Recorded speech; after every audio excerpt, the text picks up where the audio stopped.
Father God, I come before you today, head bowed and body bent. T-Max, I'll give it up, give it up, give it up, give it up, give it up. Thank you, thank you, thank you, brother. Lord, I want to thank you that last night my bed didn't become my cooling board.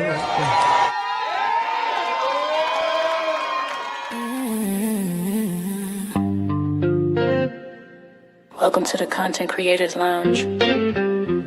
Curated by T-Max, yeah, you know the name. Powered by T-Max Network, where creators speak freely and authentically.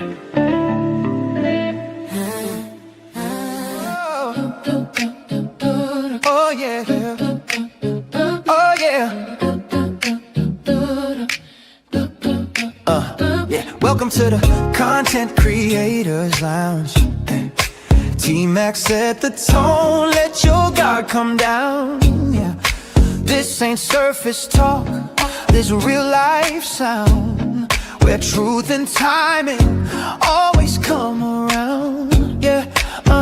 Open mics, open hearts, no filter here. T-Max in the room, voices loud and clear. Yeah. From the culture to the community, lifestyle, dreams to accountability. T-Max says, say it raw, say it proud. Every story matters in this crowd. No scripts, no scripts, just moments we allow. It's more than content, it's movement now. It's the lounge where creators shine. Yeah, T-Max vibes with perfect timing. From growth to laughs, we intertwine. Not just a show, it's a state of mind. Content Creators Lounge, tap in. Built by T-Max, where real ones win. Every episode, pull you in. Yeah, this an experience, not a trend. T-Max bring the voices to one space. Different perspectives, same safe place. Entertainment, growth, and elevation. Real conversations, real-time creation. We talk the wins and the lessons learned.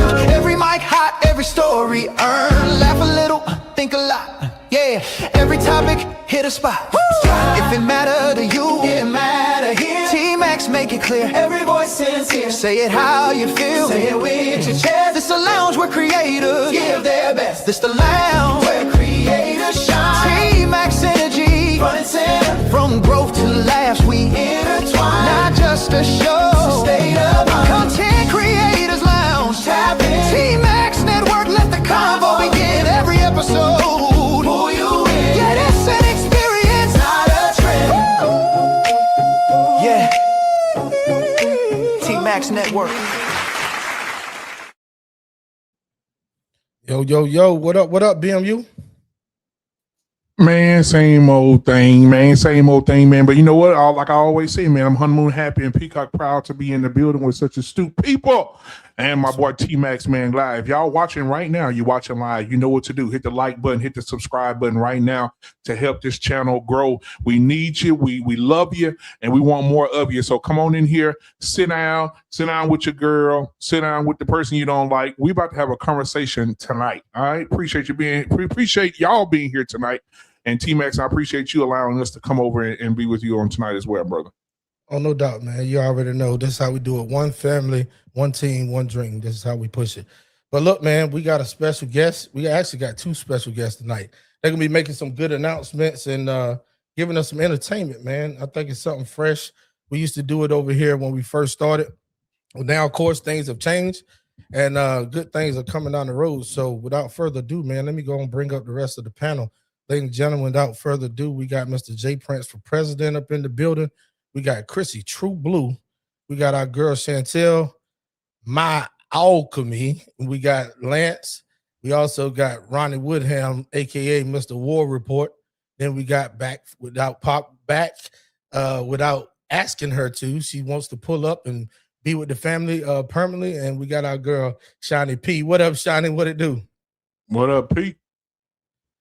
Yeah, man. Yep. All right. Everybody can go ahead and unmute if y'all want to. We'll get the show started.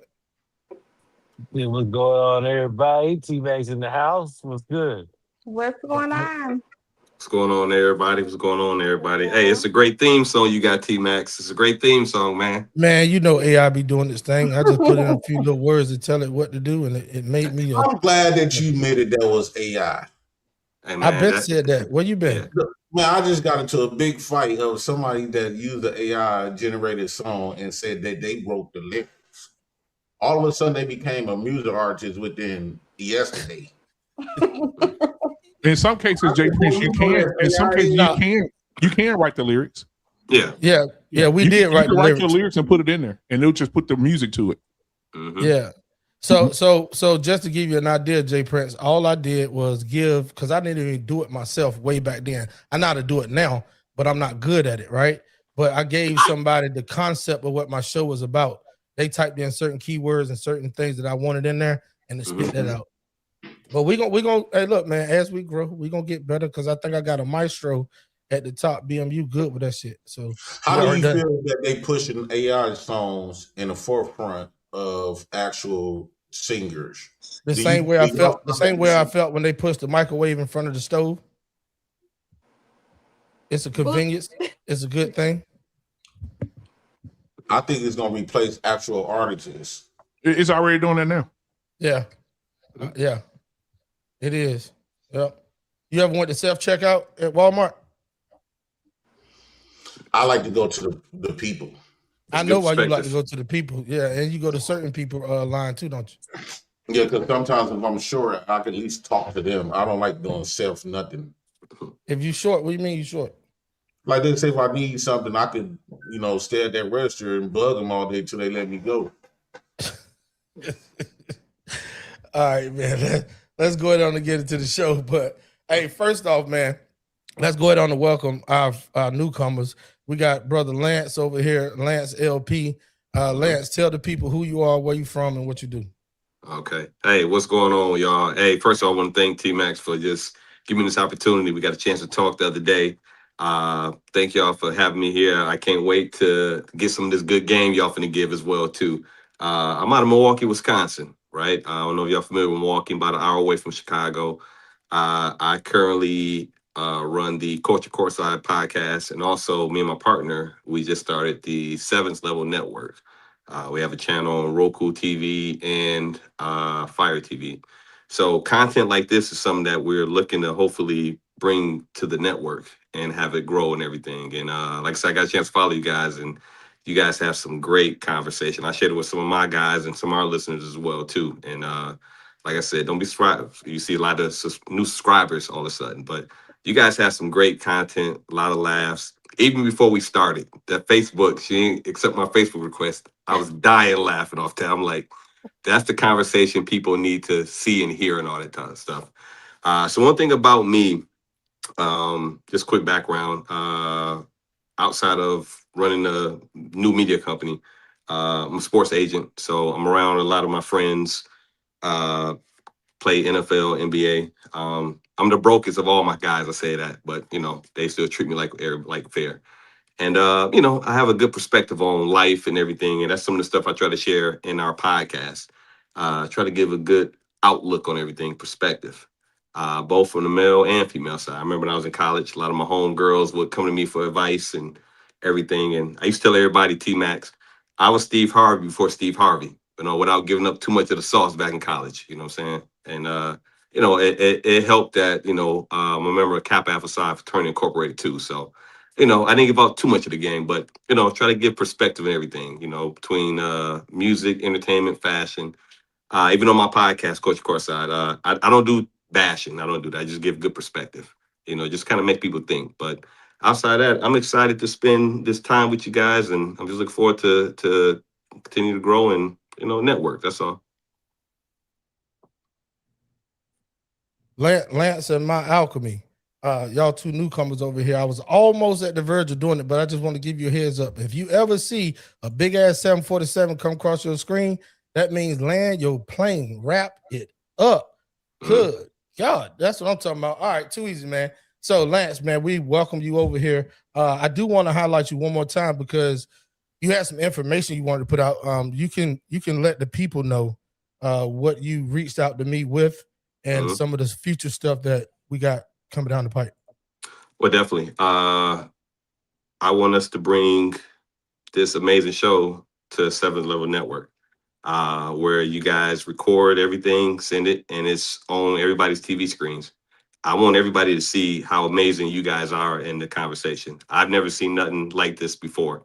A dynamic panel that's so versatile. I've seen it with one or two people, maybe three, but not like this. And it's great conversation. Come Right? on, man. I got And do that. Hold on, We also hold on. have a website that we did similar to YouTube, right? But without all the restrictions, right? What you guys would be a perfect example is where you guys be able to, give you the business a little bit. People will be able to monetize you guys instantly, right? So when you guys have stuff on the website, and I'll send it to you, Max, we're gonna launch everything next week. Guys can pay for it, subscribe to it, tip you guys immediately in real time. You guys will see it. Not no 30, 60, 90-day payout. It's immediately.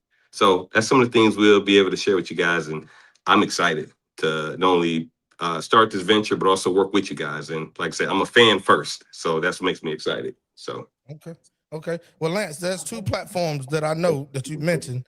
And I told the team, but I don't think the people know those two platforms. One was Roku TV, and the other one was Fire TV. Fire TV, yep. It's completely free, so people are gonna subscribe to it right away, see it. You guys will be probably the first thing they'll see first. I'm a fan of you guys, where I'm gonna be underneath you guys as far as podcasts and everything. So people can see that right away. Create dialogue and everything. And it's gonna be amazing. So let me slowly blow my roll stuff out. up real quick so I can talk to a few of the people out there. Y'all hear that? T-Max Network, our little small podcast over here. We just hit 1,000 subscribers, and guess what? Lance is on to something, because tomorrow night, right? We run multiple celebrities over here. Jay Prince for president. He allowed me to jump in there with him and Judge Joe Brown. We've had Roy Jones Jr. We've had Charleston White. We've had so many people over here, and tomorrow night I want to let y'all know that we got Anthony Dewberry, right? I saw that. Yeah, I saw that. It's the biggest social media buzz going on out there right now. It's in a negative light, but we turning it positive. Him and his childhood friend Charleston White, from the age of 15 up to now, they is on the falling out. But he's allowed us. He's just went on Say Cheese TV multiple times. He's been on Real Life Street Stars multiple times.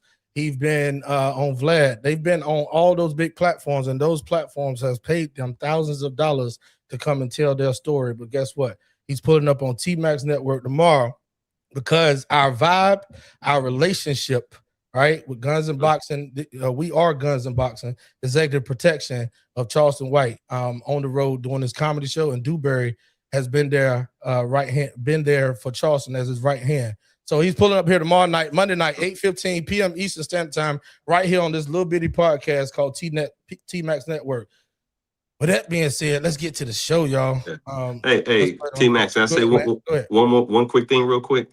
Yeah. Miss Alchemina, I want to have a music spotlight for you, right? Can we put that together next month? Here we go. Yeah. Here we go. Here we go. Lance, let me tell you something, man. Protocol, right?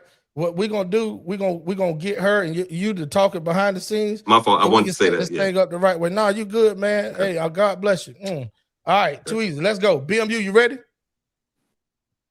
All right, here we go. Check it out. Miss Alchemy. I'm saying it right? It's alchemy, like giving my all of something. Gotcha. Miss Alchemy. You are up, ma'am. Tell the people who you are, where you from, where they can find you, and what you about to do for us tonight. Everybody mute your mics. So my name is Maya, and I'm from the East Coast, but I'm willing to travel. I like to keep some things mysterious. So a part of my brand and what I like to do is giving my all through something, whether that's 100% or 10%. And one of the ways that I've been giving myself the best is through music and through creation. And I remember that me and my twin, we had a show that we loved, and it was called Full Metal Alchemist. And I always felt like I was really into science, into creativity, into art. And I found that alchemy was this thing that was kind of like in between, where it was kind of like magic and science. And so I always like to converge those two, because I feel that as humans, we have so much that we can do.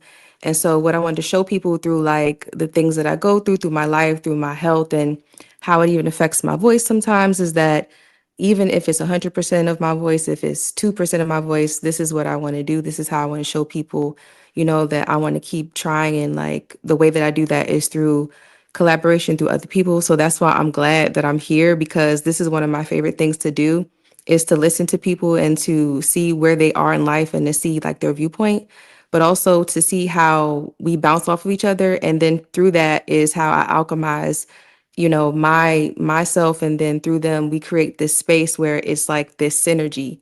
And that's what I want to keep going, and that's something that's really important to me. And I really appreciate you guys for what you do and this opportunity. All right. Well, listen, everybody, mics is muted. The floor is yours. Take us away. Okay, so this song is called Snow Allegra, I Want You Around. And this is a song that I had performed on my TikTok, and I did it on the spot. So y'all are seeing me do it again. And I really appreciate y'all. So I'm gonna just keep going. Okay.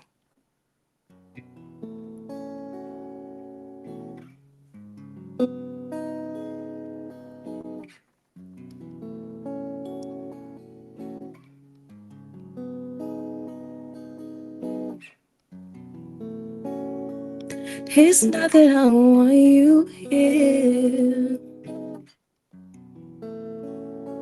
Here's something about the way you stare into my eyes. I know that I don't make things clear. I fall for you every time I try to resist you. We can get away. Palm trees, beach views, ordinary day. All I wanna hear is inner visions of it play. Sit right next to you. I try not to show what I feel about you. Think you wish away. Working when I'm said I wanna get away. Sit right next to you.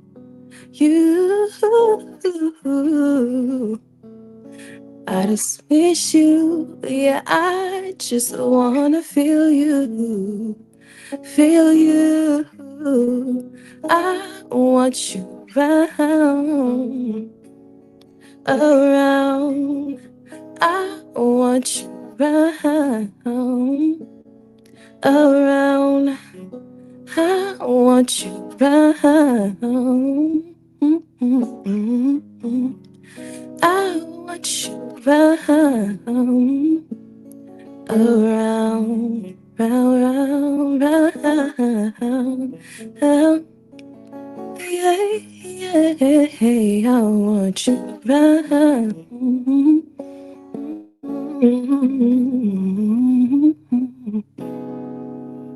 That's good. Thank you. That's what I'm talking about. That's what I'm talking about right there. Listen, first of all, damn, where my pants? Because she done flung me out my damn clothes. Just easy. That was pretty good. That was beautiful. Hey, look, check this out, man. First of all, we thank you so much for coming over here and doing it for the second time. I've heard your music, I've heard your vocals, and I know what we're dealing with. And guess what? People know that it is extremely hard to do your vocals, look at the lyrics, and play an instrument at the same time. You play more than one instrument I've seen. Guitar is one. What else you play? You muted. Okay, sorry. So I do piano, and piano is more so for vocal production, is for vocal harmonies. I wouldn't call myself a piano player. And at first I had a hard time calling myself a musician and a guitarist, because I'm like, I need to get better. But I'm learning through other people that your musicianship doesn't look like everybody else's, because you're not the same person. And I've also learned that through our creative journey, when we're like learning instruments, that the way that our brain works and the way that we like hold on to like our instruments it looks different for everybody because everybody's brain doesn't synthesize music the same. And I was like, wow, it was a really great conversation about like what it means to like create and just write and everything too. Yep. Gotcha. Mhm. Hey, listen, we got somebody down here that's asking, do you have stuff on Apple Music? Can you answer that person? So I'm learning how to I'm learning so much right now, but that's one of the things that I'm working on. I'm working on putting my things on like, Apple and all those platforms because you're not the only one. Like everybody's asking, they're just like, "Where's your music? Where's the music?" And I'm like, I'm working on an EP right now. So I got an engineer that I'm talking to that's really cool. And that's what I really wanted to do to make sure that somebody was really like looking out for me when they did what they did and don't what do you call it? When you auto tune somebody within an inch of their life and then they don't sound like them, they sound like a robot. Yeah. I was like, Yep. yeah, I don't want that. I got you. So All right, too easy. Before we get the show rolling, man, we're gonna go ahead on and hit some of these comments. Chrissy True Blue, can you help me out with these real quick? Shout out to Niat Ridgeway. That's our sister from another mister. Go ahead, Chris. What's good, y'all? JP for president. Good evening. Black Man's Unfiltered, your network, and Apollo now. Left mind. How often does she take voice lessons? Chrissy looks like my older sister. All right, too easy. All right, we got that rolling, man. Shout out to you, my alchemy, and thank you so much for pulling up. You and Lance both are now in the hot seat. Y'all are over here for the duration of the show or whenever you want to pop out. But we appreciate y'all being over here on T-Max Network. This is the Content Creators Lounge. We're gonna go ahead on and get started with the show. All right, too easy. The first order of business, we got to go ahead on and ask a question or two, and we're gonna go to our new panelists. We'll start with Lance. Lance, do me a favor. In your own words, describe Black culture. Black culture. I think anything that we take something and make nothing, right? Anything we take something and make nothing. I give you an example. Remember the white t-shirt era? White t-shirt's been around for years. We took that and made it cool, right? To the point where now you got like famous fashion designers make a white tee with just a logo, tag in the back. So I think that's Black culture to me right there. Taking something, making it funky.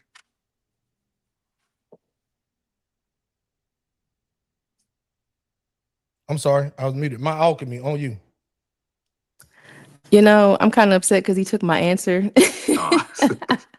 Because that's exactly how I see Black culture too, is that we're great at making something out of nothing. Like that's basically how it is. Like we came over here with nothing, we were given nothing, and still when we create so beautifully and it's like so magnetizing that it's just our influence all over the world is different. Like even if you were to say what's African culture versus Black culture, it looks different because of the vocal inflections, because of the dressing and everything. And it's just like you could always tell when someone from a different culture is, what's the word I'm looking for?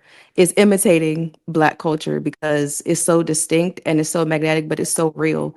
And it's to me, it's resilience and it's like not giving up. It's like something that will like never die out. So that's how I see it. Okay. All right. Well, that's how we break in our new people over here. Make sure that y'all get y'all voices heard on a topic alone, just for y'all, just the new people. All right, man. First topic coming y'all way. First topic, we got a video that we're gonna play just as an icebreaker. Can I ask you a question, T-Mac, before you go to the thing? Go ahead, homie. It kind of rubbed me the wrong way because these people are kind of like butlers, and the stuff that they're describing about Black culture is something that they do not want to bring with them, and it's a Black culture. Then we have nigga culture. Niggas created the t-shirts and is influential. Black culture is a default. It's an imitation of white culture, where they try to fit in with the white folks and emulate white folks.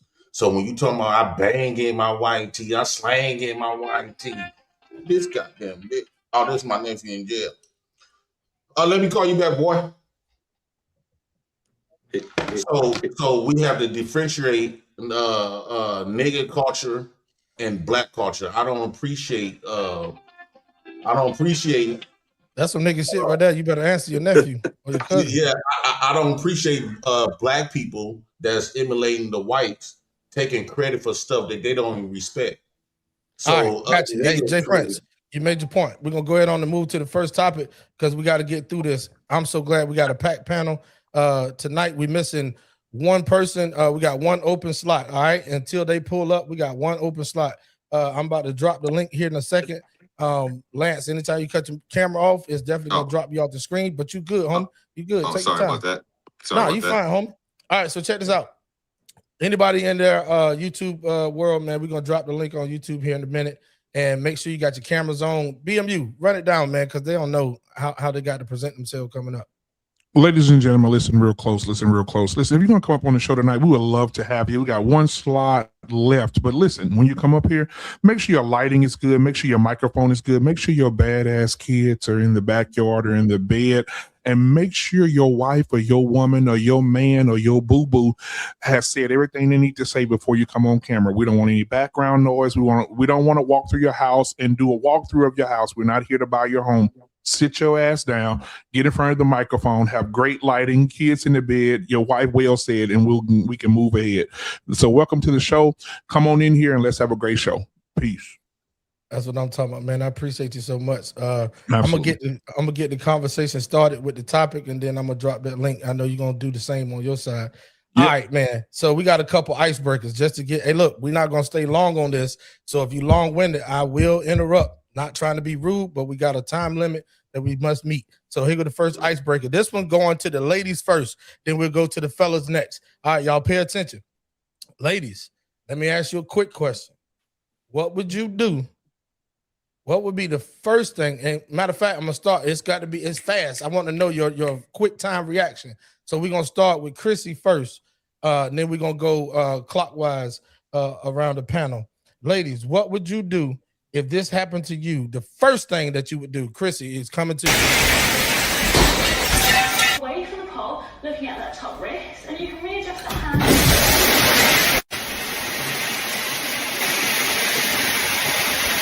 Come on, dude! Oh, stupid! I'm so stupid!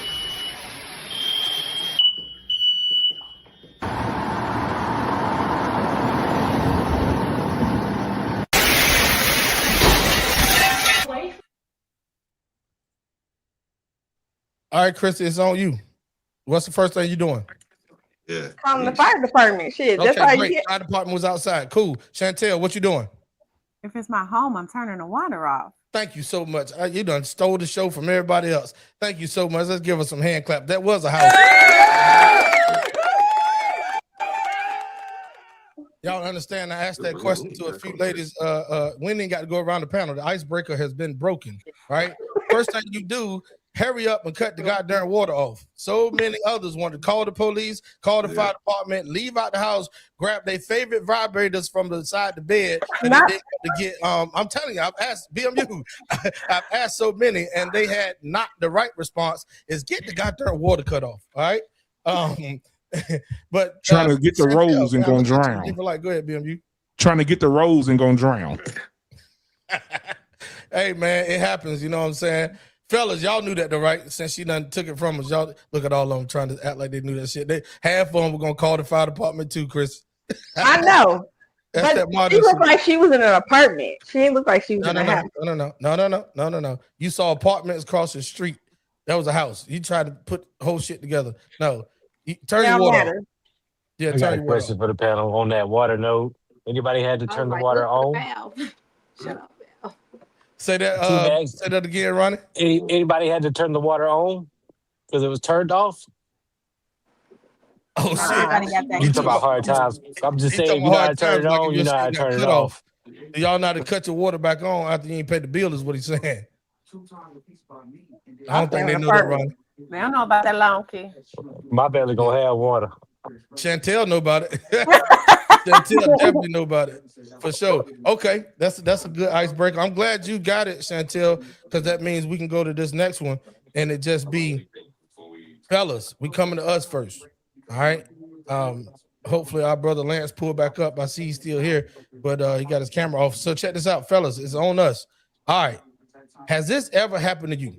You're in a relationship or a marriage. Shout out to BMU and Ronnie. I don't know Lance situation, but y'all in a marriage or a relationship, right?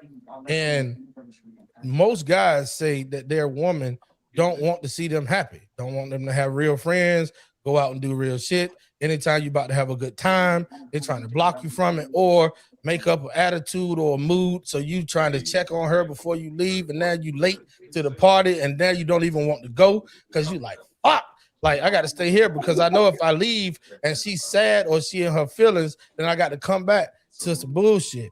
So I'm gonna ask y'all a question real quick. Has this ever happened to you? And then ladies, we're gonna get y'all to talk on it. Icebreaker. Here we go. Y'all have fun. I'll see you after a while. Yep. You know it. But hold on. Let me give you this before you go. What is it? Go ahead on and take this What's pill. Kamante, I know you're gonna be feeling nauseous when you come back and all that. I want you to come back feeling I don't good. get on nauseous stomach. Shoot. Yes, you do. Yes, you do. If y'all drink, go ahead. Night. You gotta try again. I told you about that. You tried that one time before, trying to keep me home. Child, what? I'm not trying to keep you home. Kamante, what are you talking about? At least drink you some water. Dear water. Yes, it's water. It's water. Yes, it's water. Night. I told you gotta try something else, man. You try to keep me home, man. I already know I'm already looking for all this stuff right here, man. Just let me go out and have a good time. Why do you think I'm trying to keep you home? Ain't nobody trying to keep you home. And look at your mouth. What's wrong with my mouth? Look at your mouth. Just spit all that stuff out when somebody trying to help you. No. Listen, let me get this off your mouth for you, dog. Water and pills and all that. Night. Bet you ain't going nowhere tonight.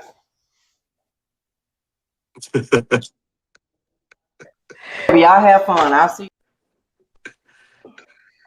I like that.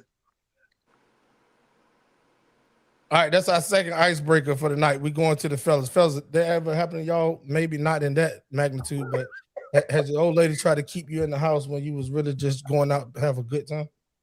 Nah, I would jump in real quick. I'm like in between a little bit because I'm gonna say no because she does encourage it.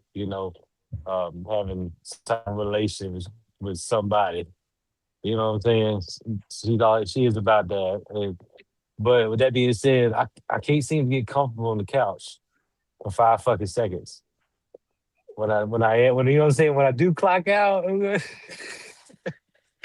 So I'm gonna say no. It's like my wife does encourage it. Like she's cool with it. She knows where I'm coming home to and whatnot. Sometimes just popping rounds off is beneficial to me. You know what I'm saying? A little range spot or something like that with the boys, little shit like that. But yeah, I getting comfortable in the house might be a different That's going story. to the fire range. Yeah. That's okay. funny. Go ahead, Phil. I only get that when I get like a shave. My wife don't want me to go nowhere. When my beard's all rough and raggedy, go hang out with your guys. Go hang out with your frat brothers. When I get a shave, why you going? You sure you got to go out? I'm like, ain't this about okay? So I just let my hair grow. That's it, man. That's it. So yeah, that's funny. I found that one funny. You the type of motherfucker that do like them, change in the car, but you'll take your clippers in the car. You go out raggedy, but in the car you be in the mirror hitting that shit. Then you come back in the house, you got a bigger doggone conversation to have. Lying, telling you went to the barbershop at 11 o'clock at night. That's crazy. Go ahead, Jay Prince. Yeah, so it was a couple of times. One of the main times that I remember was I was by my sister's house, and my cousin came all over there and stuff like that, and they was gonna throw a party. And I really wanted to go. So I knew if I would have came home and asked my girlfriend that I want to go to this party, either she's gonna want to come or I couldn't go. And they was bringing this chick over there. So I was on my way back home. I was staying from the north side to the south side. I'm from Milwaukee too, Lance. Oh, okay. I was staying from the north side. My sister stayed on the north side, and I was driving over the south side on Michigan Street. You know where Michigan Street is. Yep, I know where you at. Yeah, and so I'm like thinking, like, damn, what I'm gonna tell her? So I'm like, shit. As I was getting closer, I busted in the door. Oh shit! Oh shit! My girl's like, what? My cousin just got hit by a car. He just got both his legs. I'm talking about. It's so cool, so good. I'm punching out. I'm acting like a man. I'm punching holes in walls and stuff. I gotta go. My big head sister after the party, I didn't know she's gonna call my sister. And my sister talked too goddamn much. And she calls, she's like, your cousin Katrina, all right? He all right? She like, what you mean? He all right? They going to party over there on Sunset Street, a party. Your brother said he just got hit by a car. She said he didn't get hit by no car. He up there throwing a party. They be call and see. And so she made sure and stuff like that. She like, no, girl, that boy, your man over there partying with him. I get to the house, the lights was off, everything off. I'm coming in. She's sitting. I open the door. She's sitting right there. She said, "Your cousin didn't get hit by no car. I just talked to your sister Keisha." That's all she had to say. I'm like, "Oh God damn!" I was popped. So yeah, it's been times I had to do stuff like that. I had to fake the lead. You had to go to the extreme to have a good time. It's crazy. Yes, she would have never let me just tell her anything. I had to make it feel real. Gotcha. Hey, BMU, before we come to you, man, I want to shout out one person in the comments. Highway 20 Skinny said, no smoke alarms beeping on the panel. Now, that's black. Excellent. Hey, Highway 20 Skinny, you be surprised, bro. We hear that all the time, and I just be looking up at the camera like, I know you motherfuckers hear the same thing out here. And the battery, Dollar General is right up the street from every damn black household in America. Go ahead on, BMU. It's on you. Not too much for me because I don't really, be going out like that or doing nothing crazy.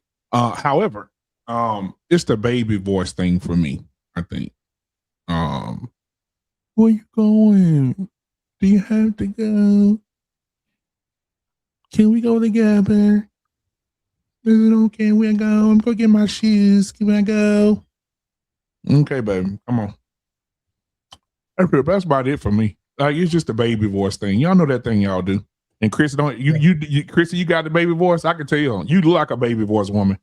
I can tell. Shawnee P, you baby voice woman too. I can tell. Chantel, I already know. Yeah. My alchemy. You ain't supposed to take her with you. You got a baby? You use your baby voice too? Nah, I don't. You don't? Nah. She said she ain't got no baby voice. Hey, BMU, Jay Prince said you ain't supposed to take them with you. They want to go with you everywhere but to the grave. You know what I'm saying? Oh, yeah. Get a dual casket. Go up in the funeral home. Yeah. You want a two-seater. Bunk bed caskets. Bunk bed casket. Yeah. Yeah, tell them you want a two-seater and look, see how they look at you funny. You trying to kill me? Yeah. Everywhere but the grave, bro.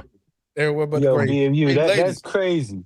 If you don't mind me dropping that last line, that's crazy, BMU. Because I just got my beard cut and shit the other day. They just went to go get a bottle. My wife talking about, where you going? That's crazy you would say that shit. I ain't even that baby voice. So do you think if they don't try to force you home or force you not to go, do that mean that they cheat on you? Nah, it don't necessarily mean they cheating on you. That's a controversial question you put to the panel. And I think that the ladies would definitely turn their head. It could be. I would tell you that. Now, don't get fucked up. I do say that could be as well. But they also could be a good woman that want to see you happy and want to see you enjoying life. Like you're married to them, but you're not them. Y'all are one, but you're two as well. You know what I'm saying? You still got a life. So women don't want to see men happy. I mean, hold on. The wrong woman don't want to see you. Most of them don't want to see you happy. Okay, well, they want to control you like a switch. Like, to give you an example, you're sitting on the couch or you're laying on the couch, you're taking a little nap, and or you laughing at something on the TV, and she passes by the room and says, and you like, oh, you in here laughing and the trash need to be took out? You in here why you laying down? I ain't never seen no lazy man like this before. Come on now. Yeah, I don't. What you got going on? She talking that type of shit. Yeah. I'm in here cooking. You got the day off. That don't mean nothing. Your job don't stop just because you got a day off. These kids still need to be fed, and still you could be helping me. She wants to always be the reason why you smiling. Yeah. Mm-hmm. She do not like for you to have fun without her. Especially it's going to be absolutely not different female genders around where you finna go hang out and have all of these laughs. Yeah. That's a fact. That's a fact. Mr. Trey say drop the link. The link has been dropped on all streaming platforms on Facebook and on both Black Man Unfiltered Network on YouTube and T-Max Network on YouTube. So anybody want to pull up, go ahead on and cut your camera on, follow the instructions that BMU just gave you, and we'll welcome you in. With that being said, man, the icebreaker is around the panel. Ladies, it is on you. The fellas already told our side how we experienced it or haven't experienced it. Have y'all ever done some bullshit like that? No, I encourage them to go outside. Me too. Cause I go outside. I love it. I love this. Oh, that's why. That's why. Because you want to go do your own honest thing. person on the whole panel. This person here gonna be the only. Go ahead, Chantel. What you got to say? Yeah, don't let me be in my feelings and no, just like he said, that baby voice coming out. Where you going? I want you to go. I want you to stay with me. I just want to smell you. But that's not all the time. But there are times, yes, where you do throw that on there. Like you said, you just got a fresh cut. Oh, damn, why you going out like that? But not all the time. That's it. My alchemy. How about you? I was like that, but it was in a crazy relationship. That's the only time I was like that. Other than that, you say crazy. It wasn't a good one. Like it was a bunch of it was toxic, and that's when I was like, "Oh, this isn't me to like be yearned out like this." Hold on. I love this part. Hey, Lance, you about to see me start cooking. I had my shit on the counter in there, marinating and seasoning it up, but now I'm literally gonna turn this oven on 375. Jay Prince is grinning at the top because that's my chef. Look at the chef head he got on. You know what I'm saying? We ready to cook. So check this out. My alchemy. You admitted to being like that. Then you contradicted yourself and said, "This ain't me." So are you alluding to the fact that the person made you something that you wasn't? Yes, it can happen. If you're with the person that you know you feel is right for you, and then they start bringing out the worst sides of you to the point that you don't even recognize yourself, that's when I feel that you got to let it go. And that's what was happening. And then finally, when I did let it go, I was back to who I was. And then in another relationship, it wasn't like that. So it was like I was able to see that. The one that it wasn't like, how did that dissolve, or are you still in it? How did that one end? The person was a liar. Okay, man, this is good. Person was a liar, and they I would say the person was a liar, and they was doing some shady things. Shady things. I got one more question. I got one more question for you, and then we're gonna get up off you and let the rest of the ladies answer if they want to. I think they already answered the topic, but I got one more question for you. In the first relationship, when that person had you out of pocket, out of character, made you someone who you weren't, and then in the second relationship, when that person was a liar and doing shady shit, in either one of them or both of them, what did you do wrong? What did I do wrong? I stayed longer. Like I knew when it was gonna happen, but because of what I was used to putting up with, I thought I could make it work. Like I was used to making crazy things work because I saw other people doing that, and so I thought maybe I wasn't trying hard enough. And in both of them, Jay about to lose it over there. But the second one was much shorter. It was just like, and then the one before that, I was like, yeah, what the hell? Okay, Jay, I'm coming to you. Stay calm. But yeah, what? Hold your bonnet. Hey, look, check this out. Alchemy. My alchemy. T-Max Network stands for the Minority Asset Exchange. And what we exchange over here is great ideas, but more importantly, accountability. All right. So I'm not gonna say nothing as the host. I think I talk a lot of times during the panel. I'm gonna come around and I'm gonna go to Jay Prince first because he was about to lose it. We can't let him blow a gasket. Okay, go ahead. And then we're gonna go to BMU. We'll drop down to Ronnie Woodham and Lance to wrap it home. And then, ladies, if y'all got anything you want to say after us, because we want to make sure that we hear her right. Jay Prince, what you got to say, homie? I think that looking at her, I think that she too pretty for her own good. And when she talking about her first one, I actually think her first one was actually her truest love. When it was toxic, she's not innocent in that toxicity. And because she had the toxic kind and she had the good kind, they still didn't work out. So that's part we had to look at you. And I wish you stop talking using other people, using this female victim framework to framing like other women done went through this stuff. We done listening to that. We stopped buying into that bull crap. You don't gotta you put like this. We black men, so you ain't finna gain nothing from us from lying. We ain't the white man, so the white man ain't gonna give you a check. We ain't finna give you a check because you so-called was a victim. So you don't have to put on no game like you going to an interview and lying to some white folks to get the job. You ain't finna get nothing from us. We know you was a piece of shit as well as that man. If you stay, how long you was with that man, the toxic man? How long you was with him? Yo, you funny. I was with him for like 2 years. So if you was so-called a good girl and you was a victim, you would have left within the first sign. Maybe signs of toxicity. So you kind of love that shit. So and you still think about it. I know you do. Nah, so let her answer. So you putting a lot of assumptions into it. So I never said that I was a good girl. You assumed a lot. You just said a lot of. Can I cuss? Can I cuss? Yeah, that's what I tell you. Okay, yeah. So you said a. Jay Prince, let her answer so it ain't an argument. It's a dialogue. Go ahead. You said a lot of shit. You said a lot of shit. You assumed a lot of shit. You was like, you too pretty, you too this, you too that. I'm me. And when we was in a relationship, I know what I did. And I stayed too long. I know that he was making me the worst version of myself.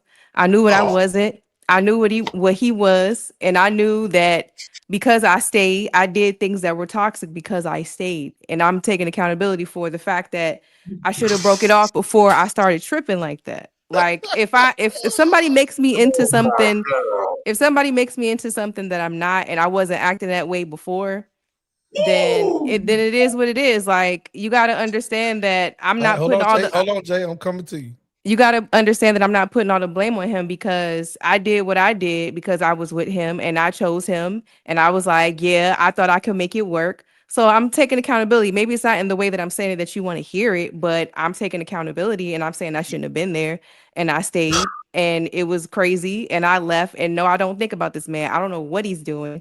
And it's crazy because I'm not gonna go into details, but people still be reaching out to me. So that's all I'm saying. You took zero accountability. Zero. You didn't take no accountability. First off, you made excuses of your behavior. You didn't take accountability. You didn't say that I was a fucked up person before I met him and I met my match. That's all that relationship was. You met your maker. You try to frame it like he made you do this. And it's so crazy that the world gonna baby you and believe your ass. Me personally, I know you full of shit. I know you was a full of shit before you met him. You full of shit now because when you got the good guy, it still didn't work. So that double down to my argument that I can claim that you is the piece of shit. So Jay Prince, I don't think she would claim that she got the good guy second because she said he was a liar and he was doing some shady stuff, which is still unknown. So let's not call him a good guy. You are. So she attracting all these fucked up men. That's because she probably hold on. We're gonna get to that part next. BMU, it's on way you. Too far. Yeah, BMU is on you. Bruh. I think that this is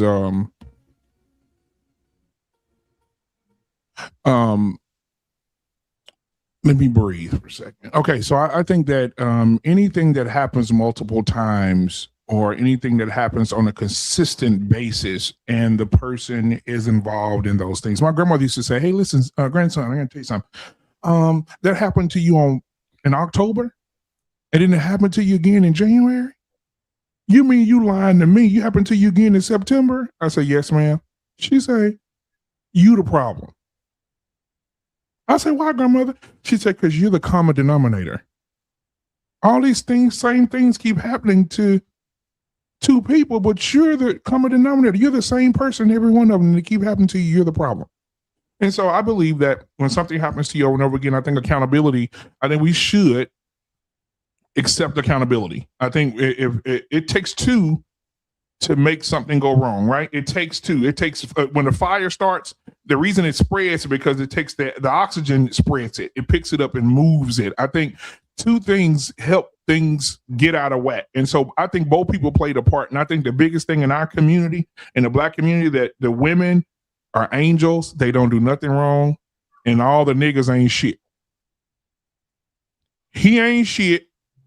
And when a woman goes through something and she does something, the women say, they're like, girl, I cheated on him. I had to because I wouldn't get no attention. And the women are going to say, girl, I knew it. I knew he wasn't shit. Now, if the dude cheat, they're going to say, dog ass nigga, that was a good woman. There will be no investigation for what the pain that a man experiences from a woman, but there will be several from the pain that a woman experiences from a man. I land my plane there. That's a fact. Appreciate you, homie. Ronnie Woodham, on you. Well, I felt like I could relate actually when she was talking about, to an extent, knowing you shouldn't stay, but stay, like you come to that realization. But I was in an actual marriage. So I think the circumstances were a little different with the ex, because it was a commitment, a word, my word and shit that I gave and everything. So I'm like, I'll deal with some problems here and there, but come to the realization it was that toxic. So that's the part that I can relate to her on. But with that being said, the accountability is a big thing. I take a lot of credit for not being at the house because I didn't want to be there.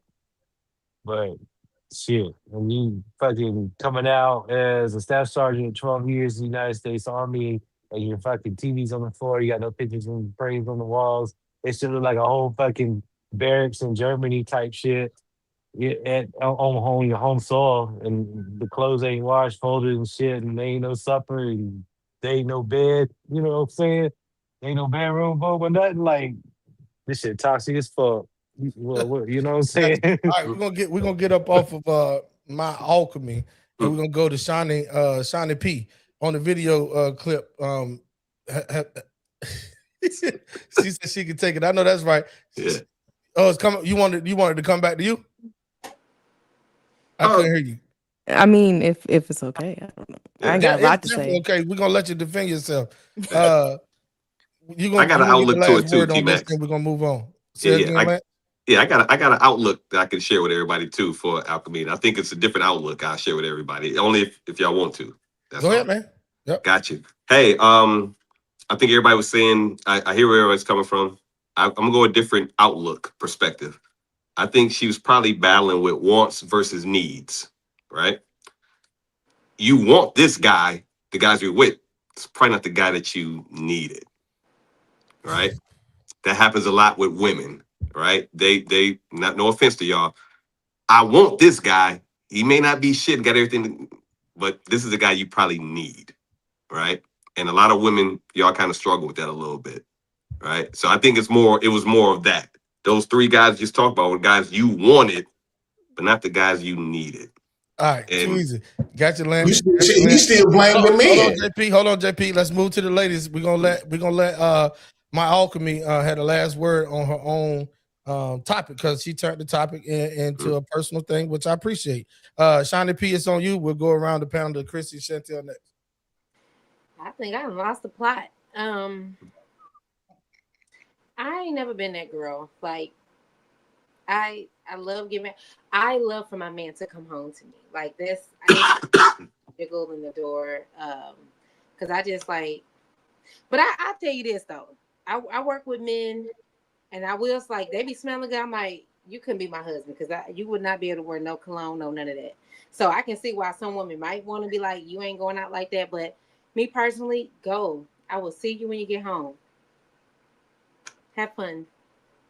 Man, y'all keep saying stuff that's gonna turn it into another topic and another topic. That shit you just said right there is diabolical. I'm gonna steal Chrissy word. That's crazy, Shawnee. That you talking about you. I ain't gonna go. Chrissy, go ahead, because we go. We. Shawnee, I mean, this is I'm like, the guys that. So your man, real quick, your man can't go out smelling good, but y'all got a closet for nothing but perfume. Like you got a closet for perfume. Good for? Just take a shower and go to work. You don't need to be smelling good at work. I don't just some deodorant and go on about your business. Hey, Chrissy, she finna shave Mister. Go ahead, Chrissy. It's on you. She just want her to smell like Old Spice. That's the only thing you can smell like is Old Spice. Yeah, I'm saying, put some deodorant on, take a shower, be normal. Nah, but y'all do the same thing though. Hold on now. He said he don't have to have no cologne on or nothing. You can't tell me them scrubs don't smell like 8 different fucking flavors. Well, that's because no one's at home telling me don't go out smelling so yummy. I got. May I ask you a question, Shani? Oh my God. Do you think that a lot of y'all women feel like that because y'all know how y'all get when y'all around men that's away from y'all men? How y'all around men that got on that fresh cologne and stuff? How y'all be dots away when y'all men not around? So that's what you kind of be insecure about because y'all know how other women is because y'all just like them. See, I feel like I kind of like doing that because that's, I don't know, I guess it is a little toxic, but it's almost like giving a compliment, like who you smelling good for, who you looking good for. Not that I don't want you to leave the house, but I think that's my way of saying, okay, you smelling good, looking good, but I don't want you to stay here. Go. Can I say something, or we got somebody else? Oh, nah, you gonna have the last word, Chrissy. Chrissy True Blue. Okay, so I was gonna say that I don't know how to say her name. I'm gonna just call her Mai because I ain't get at it. But what I was gonna say is accountability starts with reflection of self as a woman. When you do reflection of self, once you do your reflection, 9 times out of 10, if you do the right reflection and do self-evaluation to look at what made this relationship not work and what part did I really play in, you won't attract the same men. You'll attract the opposite.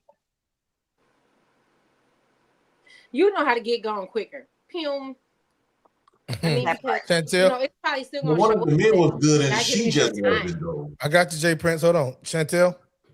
Well, I did say, yeah, I do that every now and then. I've done that before, but to my alchemy, I felt like she did take a little bit of accountability, so don't put it all on her. At what part? I said a little bit. Calm down. What's a little bit? That's all I'm asking. Wow. It's always calm down, BMU, when you're trying to get them to hurry up and say that a little bit. She need time to think a little bit. That's why she tell me to calm down. When she said that she didn't leave, so I'm stretching it as in saying her actions, because people can trigger you. So how you react to those triggers, that's on you. So her saying I didn't leave sooner is slightly saying, no. That's not taking no accountability. That's an excuse. I was trying to help you. Nah, I said more. I said more. Right, I definitely said you more. got the floor now, my alchemy. After you finish, we're gonna move on to the next real topic. Go ahead. No, but I appreciate y'all. I definitely said more. I said because I stayed, I did things that were toxic. And then when Lance was like, I'm not gonna go into it. When Lance said that you trying to figure out what you want and what you need.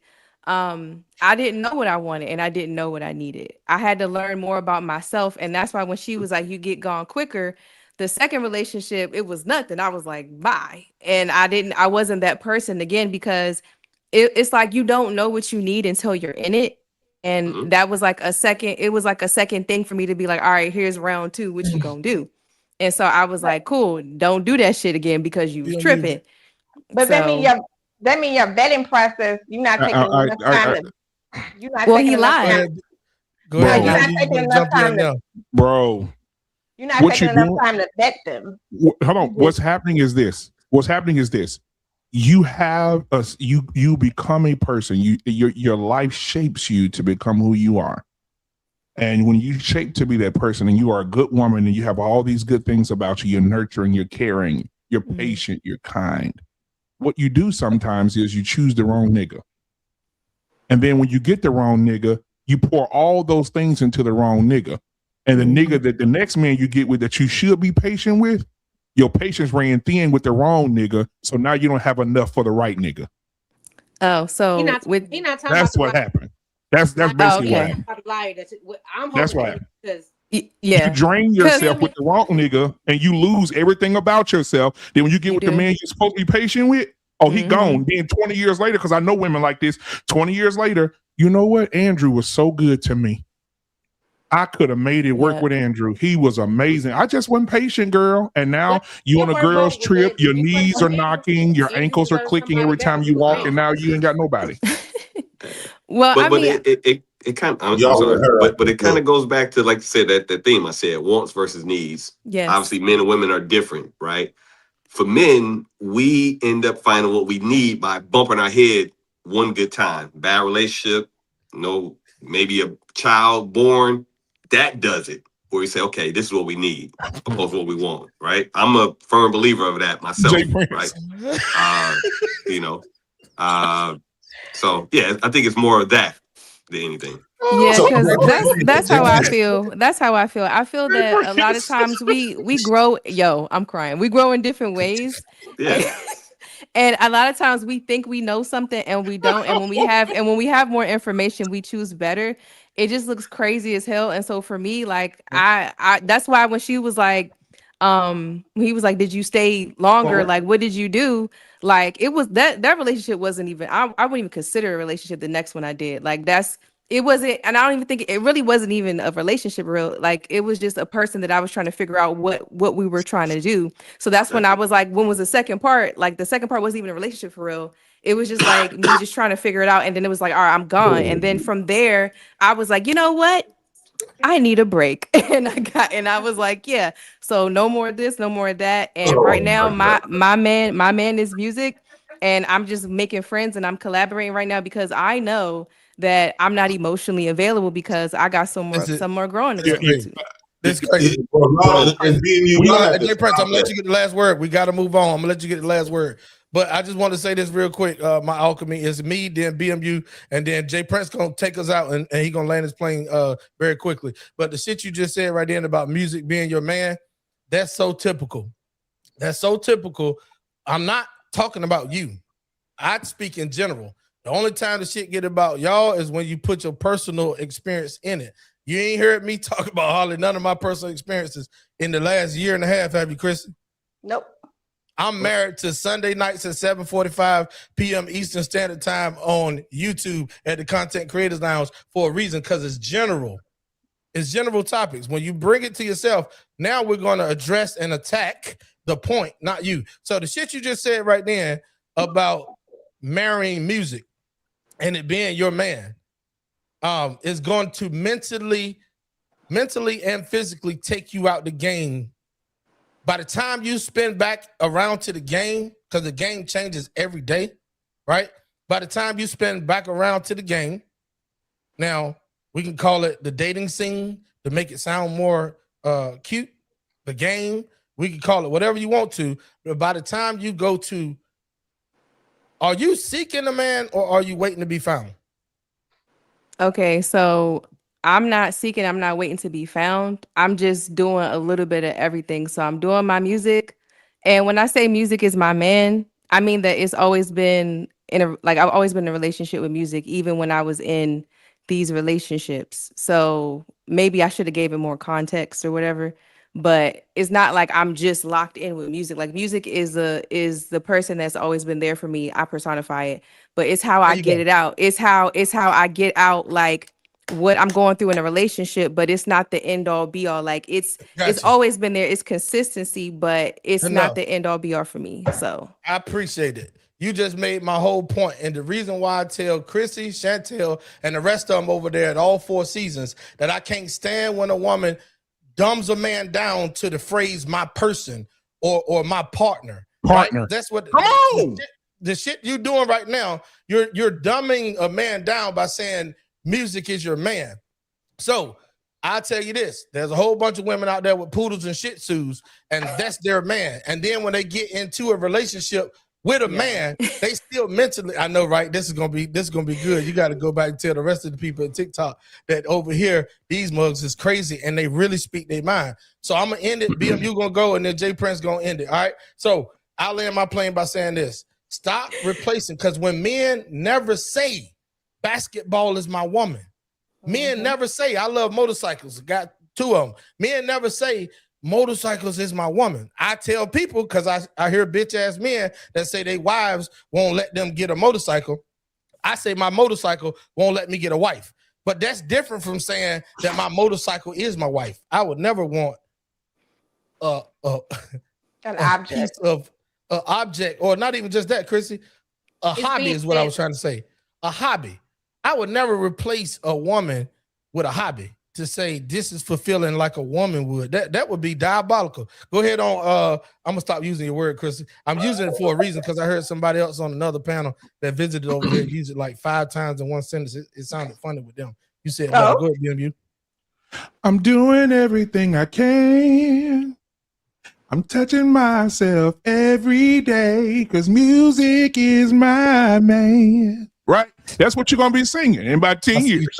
Okay? But you're going to be singing, music is my man. You're going to be on there. You're going to be standing in front of the mirror. That's diabolical. And you're going to tell yourself, music is my man. You're going to have a whole thing. You're going to have the whole Mary J. Blige shit. The beat and everything going to come on. Music, everybody on the panel right now, just remember this in your head. Music is my man. Everybody got to remember because that's what's going to happen. It happened to the best of them, right? Aretha Franklin said she wanted R-A-S-P-E-C-T. I ain't trying to disrespect Aretha, but Aretha died, breasts hanging down past her feet, overweight, snorting, sweating every day. She had no man. She died alone. She died alone, being mean. She dead. She dead. I'm looking at her now. I'm looking at all the people that's on the road right. Patti LaBelle. Patti LaBelle look like a Macy's mannequin during Christmas, but she's don't got no man. She ain't got no man.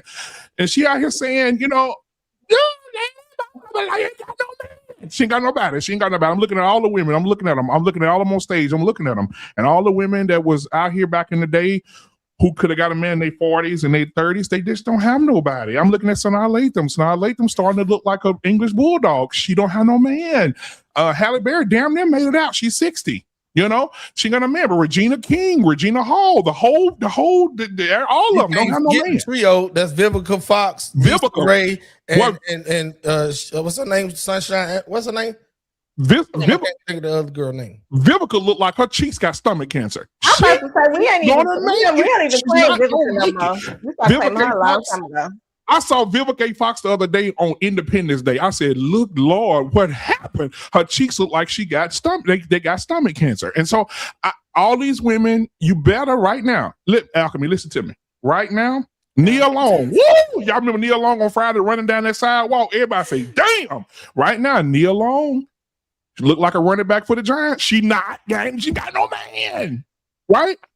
She ain't got no man. So what I'm saying to you, Miss Alchemy, that you know, right now you got to take advantage of what you have, your youth, and find you somebody to hold on to when you roll over in the bed at night.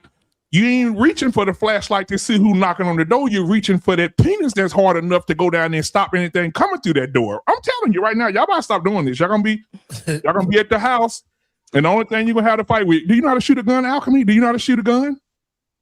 Are you taking any classes? Anybody breaking your house right now? Are you able to get them up out of there? You don't need to worry about that.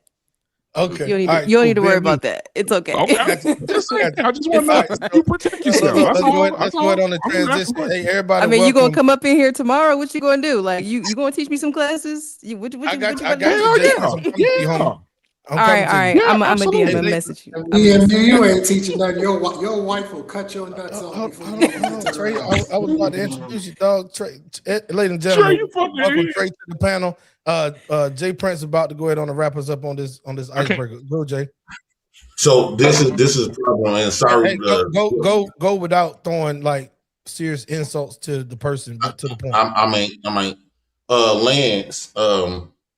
I think that you probably like want to fuck, and I think that y'all setting the premise that the man wasn't right for her and all this other stuff. It could be she wasn't right for the man. Y'all don't leave no room for we get done dirty. One of this was y'all chick and she did you dirty. Y'all don't leave no room for that. Y'all just make it seem like somehow it was the man. She don't know how to pick the man. No, one of she's a fucked up woman though. One of them she wasn't no good for him. No, just because she come up here and play a little soft little song, sing you out your draw. That don't make her a good woman, a good chick. I think that we need as black men. It takes so little to get for them to have us wrapped around their whole fingers, right? So you don't know this woman. All you know, she's a common denominator. She's not single. These ain't the only two men she's been with. Looking at her, she done been with many men. She done had a lot of men after her. And somehow no man took her serious enough to want to stay with her if she was a so-called good women don't get left. Good women is not single. So that means most, especially the pretty light-skinned ones, they always single. Look at Shantae. She's single than a motherfucker. So I think that we need to stop giving these women all of the grace because it removes the chance of us being in the right, and they could have been a horrible chick. Damn. All right, too easy. Trey, welcome to the panel, ladies and gentlemen. Welcome Trey to the panel. All right, Trey, I don't know if you was watching and saw the little icebreaker, but all right, so since you didn't, we're going to move to the real topic, the real first topic of the night. Trey, you in here just in time. All right, man. First topic of the night, we're going to go ahead and play the first video, and then I'll remove this banner right here at the bottom, and we'll put the topic down after the video finish playing. Let's go ahead and get into the first one. I need everybody to listen and pay attention. Check this out, y'all. Right now, we in a gender war. Men hate women, women hate men, men feel women just want this, women feel like men not being men. We get it. But here go the thing. We need each other. I need a woman just like a woman needs a man. You know what I'm saying? Y'all can cut out all the extra bullshit. Just because this person wants his girl to go 50-50 or this woman wants her man to pay 100, you know what I'm saying, of everything doesn't mean that we can't coexist. If that person doesn't meet your criteria, don't fuck with them. There's always somebody out there that fits your criteria of what you want in a relationship. You know what I'm saying? So just because somebody disagree with what you like don't mean you got to attack them. That just means that person ain't for you. You are not wrong for setting standards and wanting somebody to do a certain thing for you. You just have to go find a person that's willing to do that for you. But just because you want a nigga to pay all the bills and you come across a nigga that wants you to go 50-50, don't mean you got to attack him or say he's not a man. That's just not the man for you. Just because you find a bitch that, you know what I'm saying, goes 50-50, but you prefer to pay all of it or whatever, don't mean, you know what I'm saying, y'all can't work shit out. You know what I'm saying? This gender war and this shit that we don't need each other is just bullshit. Because motherfuckers keep on having kids. If motherfuckers don't need each other, how is kids still being made right now? Somebody's fucking lying. All right. Shout out to Kamal, the Shadow Band man. Johnson says, laugh my ass off. My man is music. LOL. Now that's a bar for sure. that need a hook and a 16 behind it. So look, can I go first on this topic? Yeah, you sure can, because we can hurry up and get through it. Hold on for a second, Jay. Yeah, go ahead, Jay. You got it. So I disagree with him. It shouldn't be no gender war. I think the problem is for this whole conversation. Not just what you thought of the video. Here go the topic. The topic. Yeah, about the. Hold on. The topic. I got to put the topic on the screen, huh? Oh, okay. Boom. Here's what I want you to talk about: is having a man or woman, more of a need or a want? All right, Jay, I want you to speak on that, not go off of what you felt about the video. Go ahead. It will be a need for a man perspective, but at this point, we just want them. Because, we need a woman, but we need that woman that had a male upbringing like her father. And the majority of the times, a lot of these women, they didn't have that male upbringing. So what they're going to offer is everything but what we need, right? So at that point, it puts men in a position to only settle for them because this is what we want. These women, they cannot provide what we need because they never had that male figure as a father that to look up to and respect.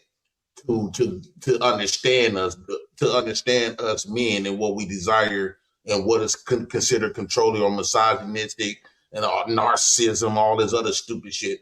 So, and if they would have had their father, they probably could offer us what we need. But since they didn't, the only thing they could offer us is shit that we want. Okay. All right. Chantel, we're going around counterclockwise. Chantel, on you. Is having a man or a woman, but in your case, a man, having a man a need or a want? It's both. It's both. Because I mean, you're gonna need them. That's just natural. We need each other, and of course, there's your wants too. I mean, because like he said in the video, how they making babies. Everybody wants some of that. So, there's needs and wants. All right, BMU. Is having a woman a need or a want for you? You married for a very long time, so speak your shit. Is having her a need or a want? I think it's both. It's both. You need her and you want her. I think that asking the men, I think this is easy for men to answer. Because I know men out here. Shout out to Hink. Hink said, "If you don't need me, I definitely don't want you."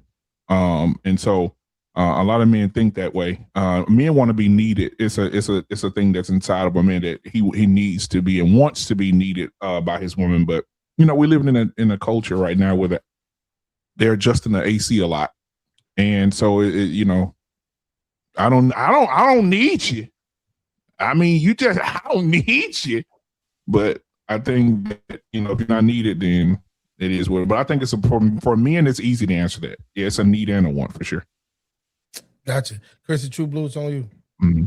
So I think it is both. I would want a man and I need a man, but that still gives me the options where I can say, yeah, if I'm going to be with somebody, I want to be with that person and I need that person so that man can lead me.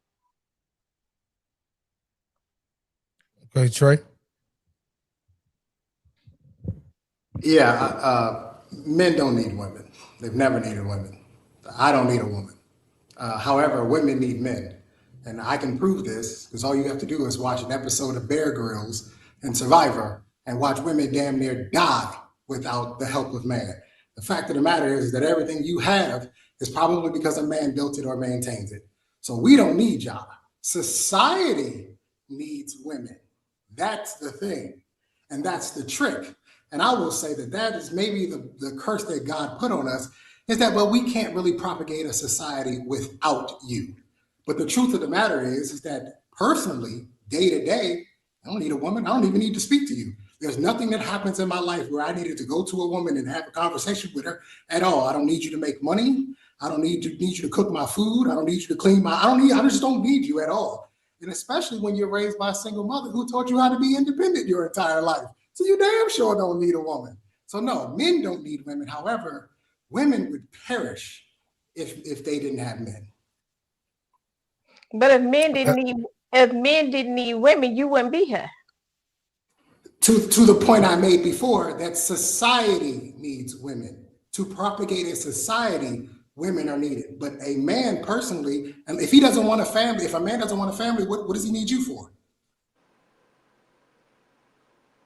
You can answer it. If a man doesn't want a family, she was trying to read she was trying to read the comment. He asked you a question. Companionship? Hold on, Chantel. He want Chris to answer. I'm trying to understand what he said because I wasn't paying attention. Now, what you say again, Trey? If a man does not want a family, what does he need a woman for? Companionship, or he just want to be lonely. A German Shepherd is a better companion than a woman. But I'm just saying. Oh my God. No. And you can get better use out of a German Shepherd. I'm just saying, they can actually protect you, and they'll listen to you, and you can train them far better than a woman will. I mean, the only way somebody can say that is if you want to be with. No. One at a time. One mic, y'all. Diabolical. Okay. All right, Shawnee P. Shawnee P. I know Shawnee P losing the topic, so here go the topic. Is having a man or a woman more of a need or a want? It's a want. I mean, need is so. What do I need you to do? Do what? I mean, at this point in my life, I mean, I know we don't like to, try to stay out the little personal thing, but need is so heavy. I need water, and food and stuff like that. And I go to work for that, just like everybody else do. I just like, as far as like, I feel like we needed each other as a community. Like, you just need people in general. But as far as having to be with one person till you die, I mean, I'm a hospice nurse, so I've seen the end for a whole bunch of people, and nobody's getting out of here alive, and it's all okay. So, I mean, I think it's nice to have somebody in your life, and sometimes you become dependent on that person, and those needs and wants change. But I don't think you don't have to need or want a man or a woman. If that's what you choose to do, do it. But all right. So I told you it's easier for us, T-Mac. So who gonna change the tires? Who gonna change the tires for your car? Who gonna do the oil the change? same person who did it when I was married. When I was married, my husband did it. But that's a man. Always But married. what's so hard? Hold on. What's so hard? What's so hard about saying, Shani? I have a question, Shani. Hold on, BMU. Hold on, BMU. I got a question. Go ahead, Shonda P. You got it all out. You and Chris are good. Because I said it's a man. At the end of the day, I don't want to change no damn tire. I don't want to take out the garbage. Okay, but the tire has to be changed if there's no man around. You know what? Like Trey I got said, you, BMU. I'm still coming gonna to you. eat. He's still gonna do these things. Like, so when there's no man around, what happens? No. Y'all killing Trey. All right, Chris, you want to answer her what before we go to BMU? AAA. That still consists of a man. But oh my God! I never seen no AAA worker. I've never seen no AAA worker as a woman. Hold on, let Chrissy get it off. I haven't. Get your shit off. Go ahead. And I live in Chicago. Hold on, Shauna P. Hold on, let her get it off. Go ahead, Chris. No, I'm just saying for real. Like, I live in the city, and I ain't never seen a AAA driver that has been a woman. Never.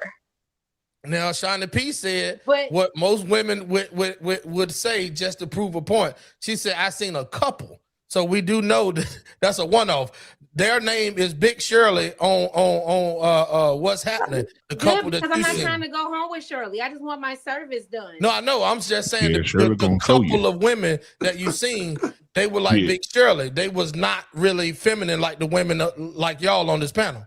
Yeah, it's gonna be one of the women that got that gorilla tape wrapped around her breast. Because and she's saying, "Hey, Shani, what you got going on tonight? I want to change this tire." Ronnie Wilhelm, I got a comment for you, man. Hey, shout out to Unc be streaming. He said, "Is that an airborne beret that Ronnie is rocking?" Shout out your shit, Ronnie. Yeah, absolutely. Jumpers hit it. I got 35 jumps under this hat. Come on now, talk about it. All right, Ronnie. Ronnie, it's on you, Doc. Go ahead on and take the top of the way. Needs or wants when it comes to a woman. Shit, I was thinking in my head. Let me take a tangent real quick. My flight will be short. Boss man T-Max, you ever drove by that Caprice Classic with a fully loaded kit on it? Or that Cutlass with the 26s and thought to yourself, that shit, whoa. Yeah. Right? So I don't know why, but that's what I think of. Like, a man is a man. I could build brick and mortar. That shit gonna be brick and mortar. My castle gonna be brick and mortar. But if I get a woman, that shit gonna smell like flowers, have rugs in it, color coordinated and shit like that, be bleached and shit like that, and be full of good aura and livelihood and all that type of energy to pick me up when I am down and shit like that. Now, that shit is woe. So that's what I think of when I think of the woe man. Because a man is a man, but when I add that woe, when I get my woman in the mix, like I'm good. You know, I can handle some shit. But with her by my side, it's crazy. That's good shit.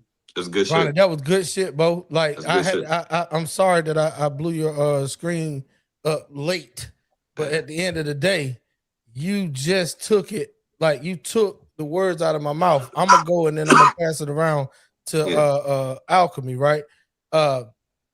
What you just stated was it depends on the man or woman of what they want in a wife or a husband or in a lifestyle. Like, to the people in my belief, the people that just want somebody, to me, they just think that they already good and they could just add that person on like a Bluetooth earpiece, like an accessory, right?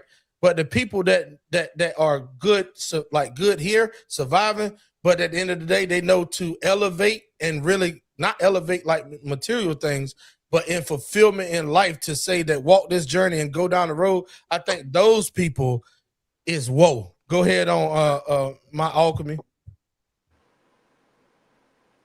Can we bring the question back up again? Yes, ma'am. Absolutely. I'm glad you asked because I almost lost it my damn self. There you go. Okay, is having a man or a woman more of a need or a want? I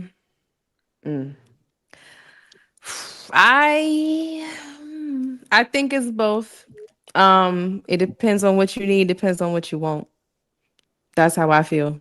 It depends on how you see yourself and how you see the other person, how I feel. And like what's the end goal out of everything. And I feel like if you don't really know what you want with that, then it's gonna be kind of like up in the air. So why is it T-Max? Please, I'm sorry. Hold on. We're gonna jump on everything that she say, bro. Hold on for a second. Go ahead, Lance. You'll come back around to you after. Yeah, I got you. Hey, listen to everybody's stuff. It's a need, right? I use me for example. Going on 7 years of marriage, right? Before me and my wife got together, I'm doing what I want to do, running amok out here in these streets, doing what I want to do, right? Got married, brought another house, didn't want her in that house, all the stuff and everything. My wife went on the trip for like a week. I was lost like a motherfucker. Didn't know what to do. I'm talking about I'm going out. I'm telling all my guys, I'm going out. We out here. We gonna run the streets. I was lost like a mug. I was lost, T-Max. I didn't know what the hell to do. Didn't know what to do, right? So I don't want to experience that again, man. I don't want to go back to being single on my own no more. Nah, it's a need. Don't tell me you the kind of dude running around 30 minutes before she arrived at the house trying to clean up everything you can. There you go, dog. There you go. Jay Prince, Could I add something to what Lance just said? Yeah, it's on you. I was in a 5-year relationship, and I felt that I know that feeling that you're talking about. Yeah, so the feeling. Okay, but here's the downside of that. If y'all ever split up, you going back to being that loss. Now you're gonna be extremely lost because now you know a lot of time done went by, and you never really found yourself. So basically, your awareness of yourself is yielded in the hands of her being there with you. So the moment you leave, you gonna go back. And I went to a lost state when I lost. It felt like a death. Right. It felt like somebody like your mama died when your woman leave you. Right. When y'all finally ain't together. And after that, I was lost for many years. And so now you could get found. That just come from people not used to being to themselves. And every time we get out of a relationship, we always got to rush to get back in it because we're afraid to find and be to ourselves. Mostly men typically gonna be by themselves. Women never be by themselves. So I think that it's okay. Now I've been single for years, and it's difficult for me to be with a woman and put my whole dependency on this woman that can leave and fall short at any given day. Yeah, but Jay, the counter to that too is not just because of marriage, but in any relationship, right? There's a vulnerability piece you have to do, right? You just have to, right? If you go in a relationship, not saying you meet a chick today, I love you tomorrow, but hey, if she got all the qualities and traits you look for in a lady, there's a vulnerability piece you have to have. You just have to, right? And especially for anybody on the panel that's married, that's part of any relationship. Wake up next month and say, Lance, I'm growing apart. She probably seen something on YouTube, social media. Right. What you gonna do then? Hey man, I got a 72-hour rule, man. After 72 hours of crying, listening to R&B music, I'm in these streets after that. That's it. But that's anything though, man. That's anything. Maybe a week. But after that, it's on. Be in the street 72 hours later when you can't even make it a week without your wife. Come on, Trey. I knew somebody was gonna catch that shit. Go ahead. The sex were different. She didn't leave under those circumstances. Hey, listen, hold on, Shawnee P. I need Alchemy to come back because I got a question for her. Yeah. I have this question too. Real quick. Why is it just so hard for women to just say, I need you, man? Why is it so hard to say, I need you, man? Right? And then if we really just get real deep for a second, pause. If we get real deep for a second and just think about it, nothing in this world would exist without a man. The sperm enters the woman, meets the egg, then life begins. The man carries the life with him every day. Everybody on this panel is here because of a man. Your mama laid on her back and received this that world's man. gonna be full of women and their children. Actually, Excuse me? I couldn't hear you. no. Hold on, Trey. the Trey, I got you. I'm the Say it world coming is to again. you. Say it again. filled with women and her children, mothers and their children. So now we only here because of a woman. You're here because of a man. You're an incubator. You're not the life. But I choose. You choose what? I choose to bring life here without Yeah, you're women right, because y'all are murderers too. I'm not talking about that. I'm talking about without men, you can't not exist. Without a man, when you walk out your house, when you walk out your house in the morning, a man built the house. When you walk on the floors, the foundation was laid by a man. When you get in your car, your horn that you blow at your when you having road rage, that horn that you blow was put in there by a man. Build something. What else are you doing? So hold on, tell me this. Tell me 5 things that a woman has built that we use today that we just love and adore right now. Tell me, give it to me. Yeah, 5. don't we have Wi-Fi because of a black woman? Oh no. Who built the infrastructure for her to myth. have the ability That's a to create myth. the Wi-Fi? Nah, see, Yeah. I can't. Everything is birthed from a man. Okay. Everything. BMU, basically what you're saying is they are the great enhancers of what we already produce. Exactly. We give you something for you to multiply it. Without the sperm, there's no life. But we give you Without the roads, there's no car. Do that for women. What else are you doing besides going to war? That's a good point you got, BMU. So what is it? So ask the question again, because I got a quick answer for you. Go ahead. What else are you doing? What else are we doing? Let's see. The men that you used to, or the men that are like me and T-Max? I want to make a different. Huh? You're saying, The I mean, what else are you doing? You're not growing the babies. You're not. BMU, she else said are you earlier doing? that she needed water. Where do you think this water comes from that flows She through said. your You pipes said every we're day? not. You said we're not growing the baby.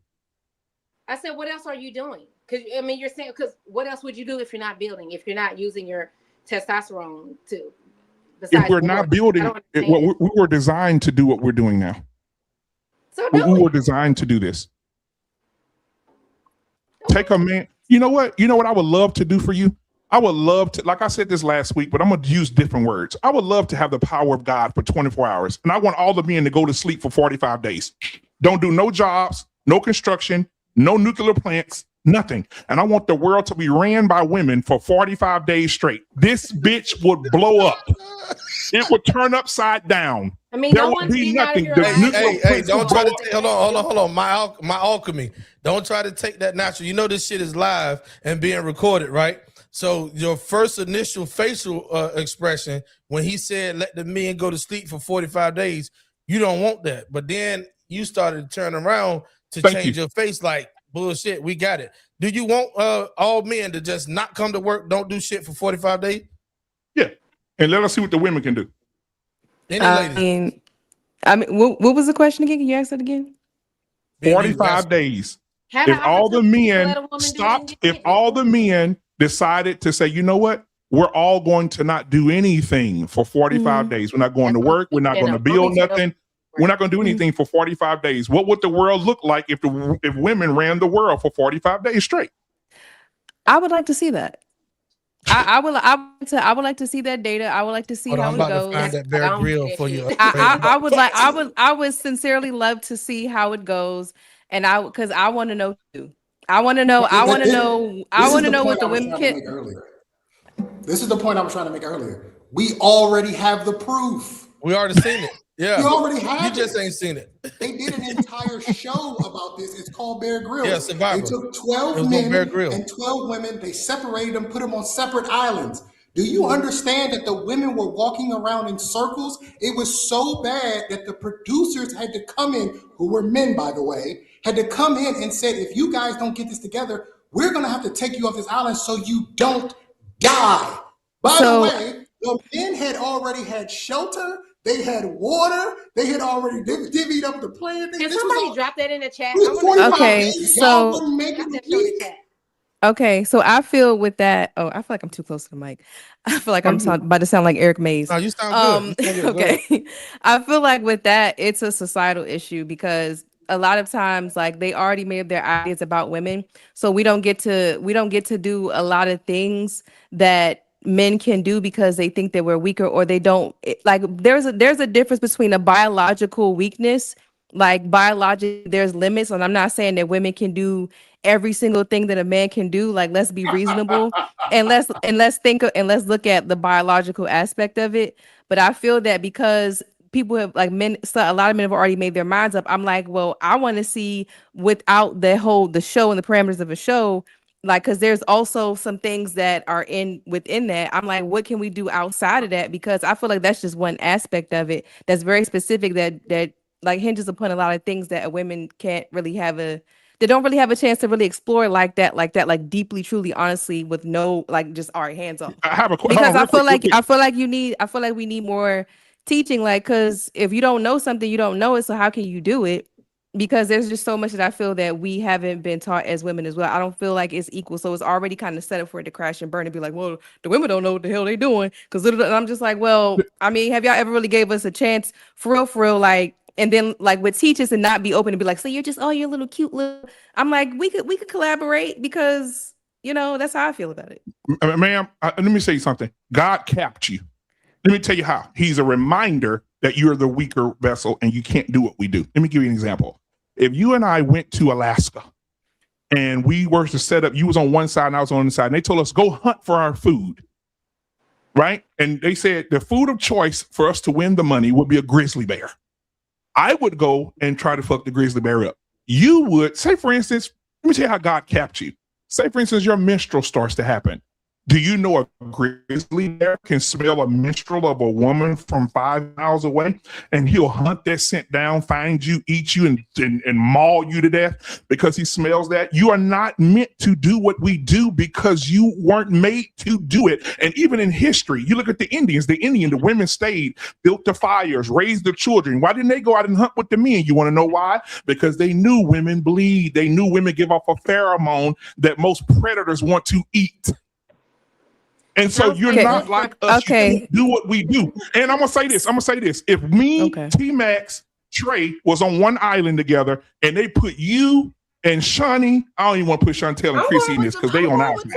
But y'all would not survive. So they're cute and get pregnant by the bear. So I said biologically. So you basically just said what I said, but in a different way. So I was like, biologically. I wasn't disagreeing with you. I literally was just like, okay. No, I'm not saying nothing against you. I'm talking about like, because Shawnee was on one a few minutes ago. I'm really talking about her. Shawnee was on one. She basically have this mindset that women don't need. I mean, what do we need? Need what? Everything's confusing when it comes to the man who with the Egyptian pyramids, what you go see, that you go see anything that's built and the wonders of the world was created by men. Right? Men protect you every day. The house she's in right now was built by men. And guess what? Guess what, Trey? If a man grabbed her right now and I walk by, who would she look to come help her? Men. Not she'll say BMU. Come help me. This nigga trying to kill like me. Okay, so I feel like because of that, like that's what I'm talking about. I feel like how do we know how much we can do if you already saying like a man will come by and protect another man? Like I don't disagree with that, because I'm like, cool, like, fight fire with fire or whatever. But I'm just like, how do we really honestly know if like there's so many things that are unanswered? Because can I answer that question? It's kind of like Trey, hold on, Trey, before you go. Can I answer that question? Alchemy, if T-Mac passed out in a fire and you was a firefighter, could you put him on your shoulder and bring him out? Hold on, Trey. One mic. Go ahead. Can I answer that question? As a man who served in the military with women. I got you. I'm coming to you next. Go ahead, BMU. I'm asking Alchemy and Shawnee, if you guys can do everything, I would love to see you become firefighters and a house is burning and a 275-pound, 250 man have to be carried out on your shoulder. And I want to see a woman pick up a 275-pound man and go down a flight of stairs with him to save his life. I didn't say that. I want to see it. Hold on. I'm gonna get him out. I want to see it. Hold on, y'all. Please. Check this out. I'm gonna have to start muting motherfuckers on the panel. I have no problem sticking the doggone panel up with a 12 gauge and with this mute button, right? Trey, go ahead on. Open up your mic. I know where you was going. Go ahead. Because I can actually answer that question because I've actually worked side by side with women in these positions. So when you ask, well, what can a woman do these jobs? I was there. I was in Iraq with women. They don't want to do the job. If you, we used to call them Bobs. Bob stood for back office bitch because that's what they wanted to be. They wanted to be in the office. They didn't want to work.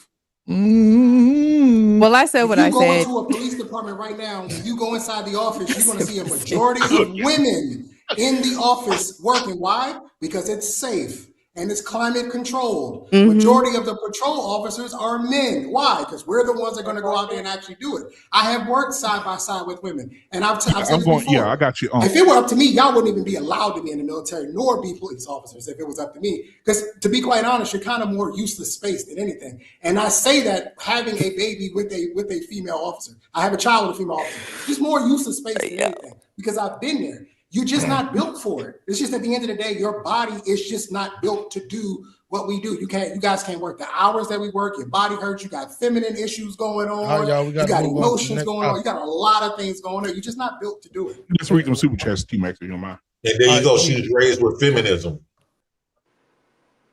Wait, what? All right, so we about to jump over here. Hold on for a second, y'all. Y'all hold on for a second. All right. BMU. Here you go, homie. Is that Airborne Beret running rocket? Okay, yeah. The I just put. I think I'm sorry. Gotcha. My bad. Yeah. Unc streaming $5, man. Thank you so much. I appreciate you, my brother. Lance said, Lance, you got to find yourself, bro. A man should never be lost without a woman. I've been married 23 years, but I'm still complete with or without her. Thank you for the $5 super chat. I appreciate that. Unc be streaming again with a $2 super chat. He say women carry life, but that egg dormant is and dead. Exactly, brother. Ain't shit without that sperm. Unc be streaming $2 again. He said they act like they produce solo like worms. They do not. Men produce 150 million cells of sperm a day. So we can pretty much get every woman. One man can get every woman on the planet pregnant in one day. Unc be streaming $5 super chat. All they got is childbirth. That's their go-to. When asked about their value, it all goes back to their coochie. Some kind of way, and that's sad and pathetic. Thank you so much, Unc. I'll see you. With a $2, man. Thank you so much for these super chats. He says, so it's our fault that they have limited skills. Appreciate that. Unc, again with the $2, he said the most educated, but blaming us for their interest. Oh, no. Unc came back again. Number one is stopping women from learning new skills. Wait, all what? Right, man, I appreciate your super chats, man. Thank y'all. Yep. Oh, he was like, I got to say this. I'm about to. All right, too easy. We're going to go ahead on and move on to the next topic, man, because we got to get through this real quick. Which one was that? That was good, though. That was good. Okay, gotcha. Yeah, we ain't going to make it through all of them. I can tell you that now. This is going too far. All right, here we go. Next one coming right up. Shout out to my homeboy, Barry White. This is his homeboy. Y'all know him from YSL, but this YSL. There's only one person they're gonna ever have your back, no matter what you do, no matter what choices you make. Everybody else gonna be like, yeah, I got you. But when you really need somebody to count on, it's only your mama. There's only one person they're gonna ever have your back, no matter what you do, no matter what choices you make. Everybody else gonna be like, yeah, I got you. But when you really need somebody to count on, it's only your mama. There's only one. All right. So the question to that video, or the topic to that video, is mother's love or support greater than a father's? Is a mother's love and support greater than a father? It's something that he said in the video that made me ask this question, because he said no matter what choices you make, decisions you make, and wrong mistakes, do you think fathers turn their back on children faster than mothers do?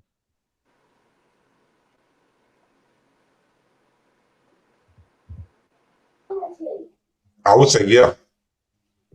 I would say a mother is the man's God.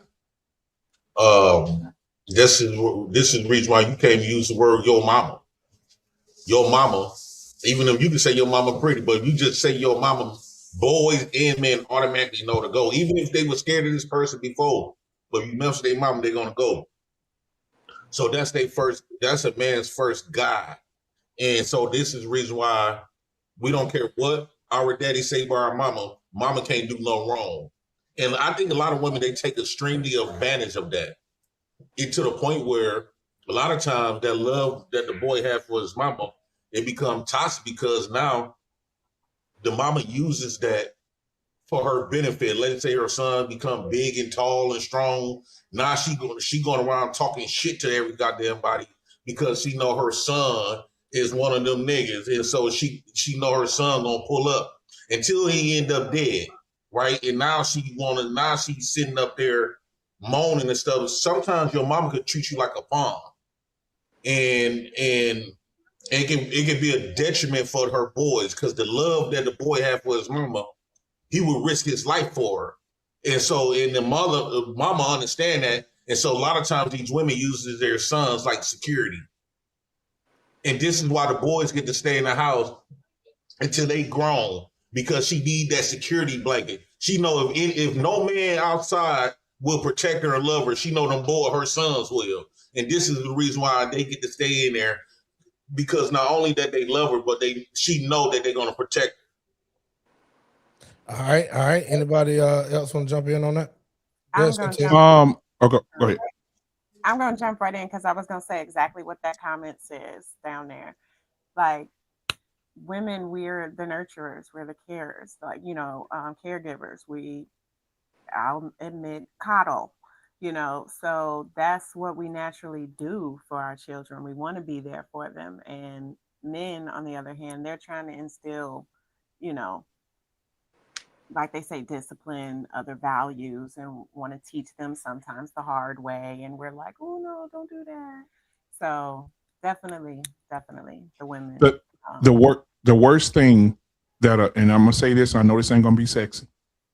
The worst thing for a young man is to get all those things that comment said from a single mother. That's the worst thing for him, because there's no balance. There's no balance. Yeah, without the balance. Yeah. There's no balance there. And so that's why it's important when you lay down with a man, you have to look in that man's face right before he inject that 8-track in that car. You got to look at that man and say, is this a man that I would want to raise children with? Is this a man I want to be the father of my children? Because if you don't, and he don't have all this right here, he's going to be softer than angel soft tissue. He's going to be just like his mama. Because see, in a real relationship, the father going to let the woman nurture him and do all this other stuff. But at the end of the day, son, it's time to go mow this yard. It's time to go get these leaves. Get your ass up and let's go. Don't talk to your mama like that. Watch your mouth. Watch your attitude. But if you don't have that and the mama in the house allowing it, he's going to become, that's why we have a lot of these little saucy Santanas around here right now. They call that toxic though, BMU. When you got a man yeah. But when you got a man that's acting in the manner that you just spoke about, not even just demanding for us putting their foot down, but just acting like a man. Like, it ain't demanding to say, get up off your ass and let's go out here and mow this yard. Only a certain demographic take that as you're being aggressive. That's just you telling him. There's a video on TikTok where they show, and they do a thing of the father's voice versus the mom's voice. I don't know if y'all saw it. And they have the baby. Y'all saw it? The baby's running around. And the mama said, sit down. The baby said, no. And the daddy said, sit your ass down. And the baby said, oh, right? And they do several videos showing that, right? But I'm gonna give this example, then I'm gonna land my plane. I know all of you saw the little boy that the mom sent to school with the skirt on for the first day of school. Send him to school with a skirt on. Hold on. There is no man in that house, all right? That's a woman, and she said her son told her when they went school shopping, Mama, I like skirts. She said, I'm not going to hold my son back from being who he said he want to be. Now, if a daddy was there, the daddy gonna say, you're not putting no fucking skirt on. You're gonna get these goddamn pants and these shoes, and you're gonna go to school like this here, you can get your ass whooped. See, that's what we don't have. And so this woman that got mad, she went viral, then moved her child to a school that accept those transformers, and now it's just, he's just doing what there it is. Look at it. But look, but this is what happens, T-Mac. See, they talking about they want women in charge. This is what happens when you put women in charge of anything. They turn your boys into paper cloths. That right there. If my son, let me tell you right now, okay with this. my Black wife boys already know. If my son, if she wouldn't do that. My wife's lovely. But if that were to happen in my house, I wouldn't do another live. But Why do y'all push marriage so much then? What you Because mean? many men are married to women, and the women are leading the home, and the Yeah. man's a beta. He's Yeah, a not bitch. me. Not me. I'm not talking. I wasn't specific to I know. you. I know you're not talking to me, Trey, but I'm just saying in reference to that. There's many Absolutely men not. that y'all they are miserable and stuck in these marriages. Y'all talking about don't let women lead, but y'all get married though. I think when you add the government involved, I think that's when this stuff start happening. And this is what happens when you give women too much rights. And the government understand this. A lot of when you hear my talk, I can tell that she grew up in a school where feminism is heavily involved, where they basically saying you don't have to be control of a man. That's misogynistic. You get an education, get a degree, you can go out there work and make money. What's the difference between you and a man? So they're pushing them really for black women. Black women is the only stupidest motherfuckers on the planet who bought into that shit because other races of women do not. My God. The way that black All right. women do. All right. That's So not here's what true. we're gonna do. That's so far from being true. Hold on, Trey. Trey. Hold on one second. Hold on, bro. Hold on 1 second. It was brought to my attention last week that over here the ladies of T-Max Network got to come up and listen to Women Ain't This and Women Ain't That, right? I want the women to take over the conversation for a second because Chantel and Chrissy and everybody is pretty much taking a back seat to a lot of this conversation that's going on, and it's targeted toward women. We know what the fellas think. We know what we just said for the last 35, 45 minutes. Ladies, unmute your mics. The floor is yours. If any other guys interrupt, you already know. 747, my nigga. Let's go ahead on, ladies. Take over the conversation for a minute. Speak your shit. I was going to piggyback off of BMU when he was like, saying, so I forget. I was going to say when I was in my own home, like once I left my marriage and had my own house, and now, like I said, women are the nurturers, we're the caregivers and everything like that, and the man is supposed to be the disciplinarian. But once I was in my own home and it was just me, oh no, I had to switch that around real quick. I couldn't always be that. I had to get a sterner voice. I had to let them know, this ain't happening over here. My kids looking at me like, dang, Ma, what happened? No, because we don't have the balance no more, like you said. We don't have the balance no more. He's not in the house. So I need to let you know that shit ain't flying over here. What you trying to say? That's the order of things. Nah, everything you were saying goes in line with the order. It was just one piece of the one umbrella was missing. Go ahead, keep cooking. No, I'm done. Okay, too easy. If I pop something up on the screen and want to be disrespectful, it'd have been some shit like that. But I was in line with what you said. That balance, and that's the problem with the girl letting that boy go to school like that. Like she should have definitely been like, no, that's not how boys dress. This is what you need to have on. Absolutely not. But they've made society, everything is acceptable now. And the kids are shown and previewed to so much shit that we wasn't privy to when we were younger. So it's like it's more acceptable. They encourage it. It's a lot of shit that goes on at school, and it's crazy as hell. 100%. 100%. Yeah, she would probably have to be homeschooling. I'm not. Yeah. I'm not sending my boy. I mean, I was married before, and by the time my oldest became a teenager, I already knew. Like, I said, "Oh, life was about to be different." I said, "Hey, the things that I use to navigate in this world don't work for you. Mm-hmm. I don't know what it's like to have a 16-year-old penis and all that stuff going on inside you." And I knew it was gonna get weird, and it got fucking weird. Mm-hmm. It got weird because I'm like, "Oh, we're gonna have to square." I'm gonna have to, but I see why, and I see like I had a friend girl who went into all this, and she was upset with the father, and I said, "Well, why the boy's not with his dad?" "Oh, because he wanted it." I said, "Well, that's your problem. You can't. How you gonna tell a man how to raise his son? That's him." I'm on mute. Like, I got you, BMU. I promise you. This was a whole alley oop off the top of the backboard. Go ahead. The rest of the ladies, Chrissy and my alchemy. No, I mean, it's sad. That's all I can say. The man does have to be in the household. A woman cannot teach a man how to be a man. I mean, and a strong man, because Hold on, Shawnee. Hold on, Shawnee. Your mic is done. Go ahead, Chris.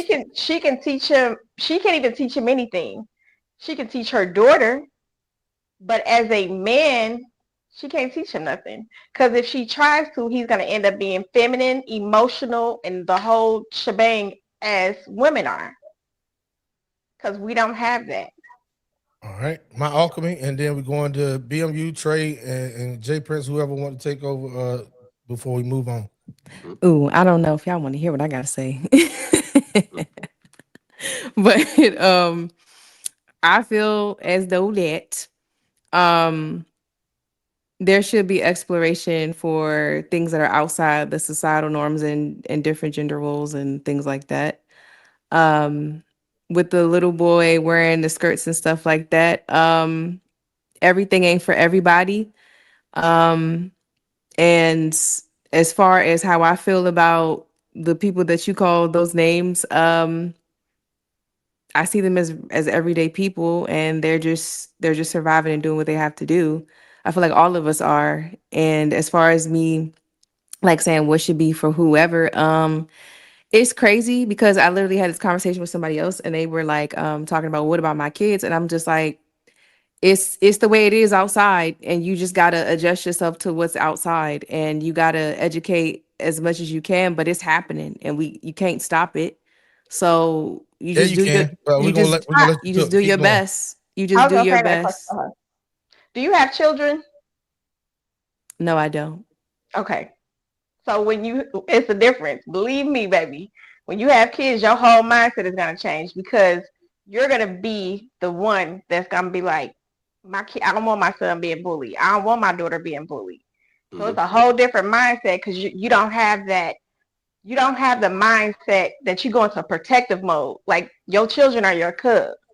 You're gonna do anything necessary to protect your babies at all costs. Mama Bear, your microphone is done. Are you done? My alchemy. No, I definitely understand what she's saying. I don't have kids, but I didn't, well, how can I not? Because you said something about not getting personal, but all I can say is that there was just a lot of things that you can get personal as long as you can take when they attacking your point, not you. Go ahead. Okay. All I can say is that for me, like the way that I saw things and the way that I need to do things as a kid versus now, it would have been different if I would have had like more exploration within certain things like societal wise. And I feel that when there's a repression happening with children, there's a kind of like a rubber band when it kind of you pull it back and then it just snaps and it goes in the other direction. I feel that without those certain things of exploration and balance and like those conversations, which I think your children are always worth it. Not saying that you don't think it is, but some people say, well, I'm not saying all that to my kid. I'm just like, well, what you gonna do? Like, what we gonna do? Like, is there. And so I feel that, you just got to do what you got to do when it comes to it. And you try your best and sometimes it's not, but it's like, I don't know what else you can do. Just because I don't have kids, it doesn't mean that I can't say what I need to say. But like you said, I need to cross that bridge when I get there. So that's definitely something for me to think about. Hold on, Chrissy, your mic done. Chrissy, your mic done. Ronnie Woodham has been quiet for a while. Then we're going to BMU, Trey, and Jay Prince. Go ahead, Ronnie. That's easy. You send that motherfucker back in that bedroom, and until they come out with the proper clothes on, they don't fucking leave. We're not going to school today. We're just not gonna do it. That's an easy one. Your ass, what the fuck? You ain't fucking Scottish, and there ain't no kilt. That's the motherfucking female uniform for your school. Nah, like we know what that is. Father did that wrong. I would have turned my son around. I'd pick out his other fucking outfit. I don't care. He fucking 7, 12, fucking 17. You ain't wearing that shit. So you get the fuck out. You make your own choices. BMU. Father God, I want to thank you this evening. Listen, I listen. Woo! First, I want to say this. I'm so happy when we cook so well and we feed and the food's so good, people start telling the truth. The young lady a few minutes ago said, we don't need no men. But when that 16-year-old boy got hair on his nuts and you felt like you wanted to put hands on him, there was a need for a man. But we'll talk about that contradiction later. Secondly, my alchemy, it seems like you want to support the mindset of children because when you said you didn't have children, I understood. Because most of these laws and most of these things are pushed by people that don't have children. And a child cannot make a decision in my house, okay? You can't make no decision in my house and you don't even know what color socks you got on. You can't come and tell me what your sex is going to be, how you're going to dress. And most men who are married, Trey had a point earlier. In my house, my wife already know that I have a zero tolerance for bullshit.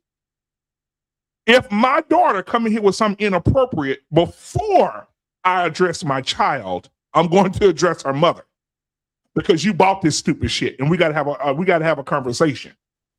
If my son come in here with a skirt, then y'all will see me on Fox 4 News.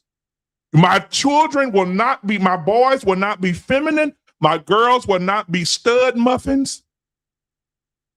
And if you don't know what a stud muffin is, it's a woman who pretends to be a man, but is reminded that she's bleeding every month and she becomes soft during that period.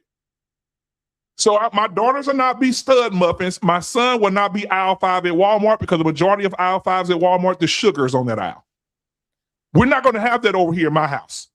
And so I don't understand the women who support it. I don't understand the women that say, I think it's okay. I think it should be a natural where people can just be free. And just be free to be who you want to be. Just be free. Fuck that. You're a boy, you're going to put them fucking khakis on, and you're going to take your ass to school. You a girl, you're going to put that goddamn skirt on. You're going to. That's why you can't. At my house, there's no sleepovers because girls right now, 12 years old, they carpet munching. There's no sleepovers. The boys out here lollipop licking. There ain't going to be no sleepovers with no niggas, no boys. We don't do that here. And my son's not going outside the house. My daughter's not going outside the house. It's the men we have. If you have children, it's time for us to step up, or your son's gonna be walking around here with sparkle farts. They're gonna be wearing their mama's panties.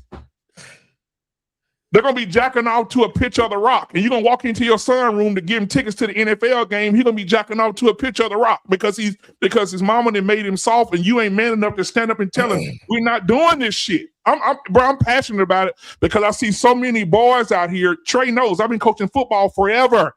And I see so many boys out here on the field, too big, 12 years old, 275, and you slap them on the helmet, they start crying.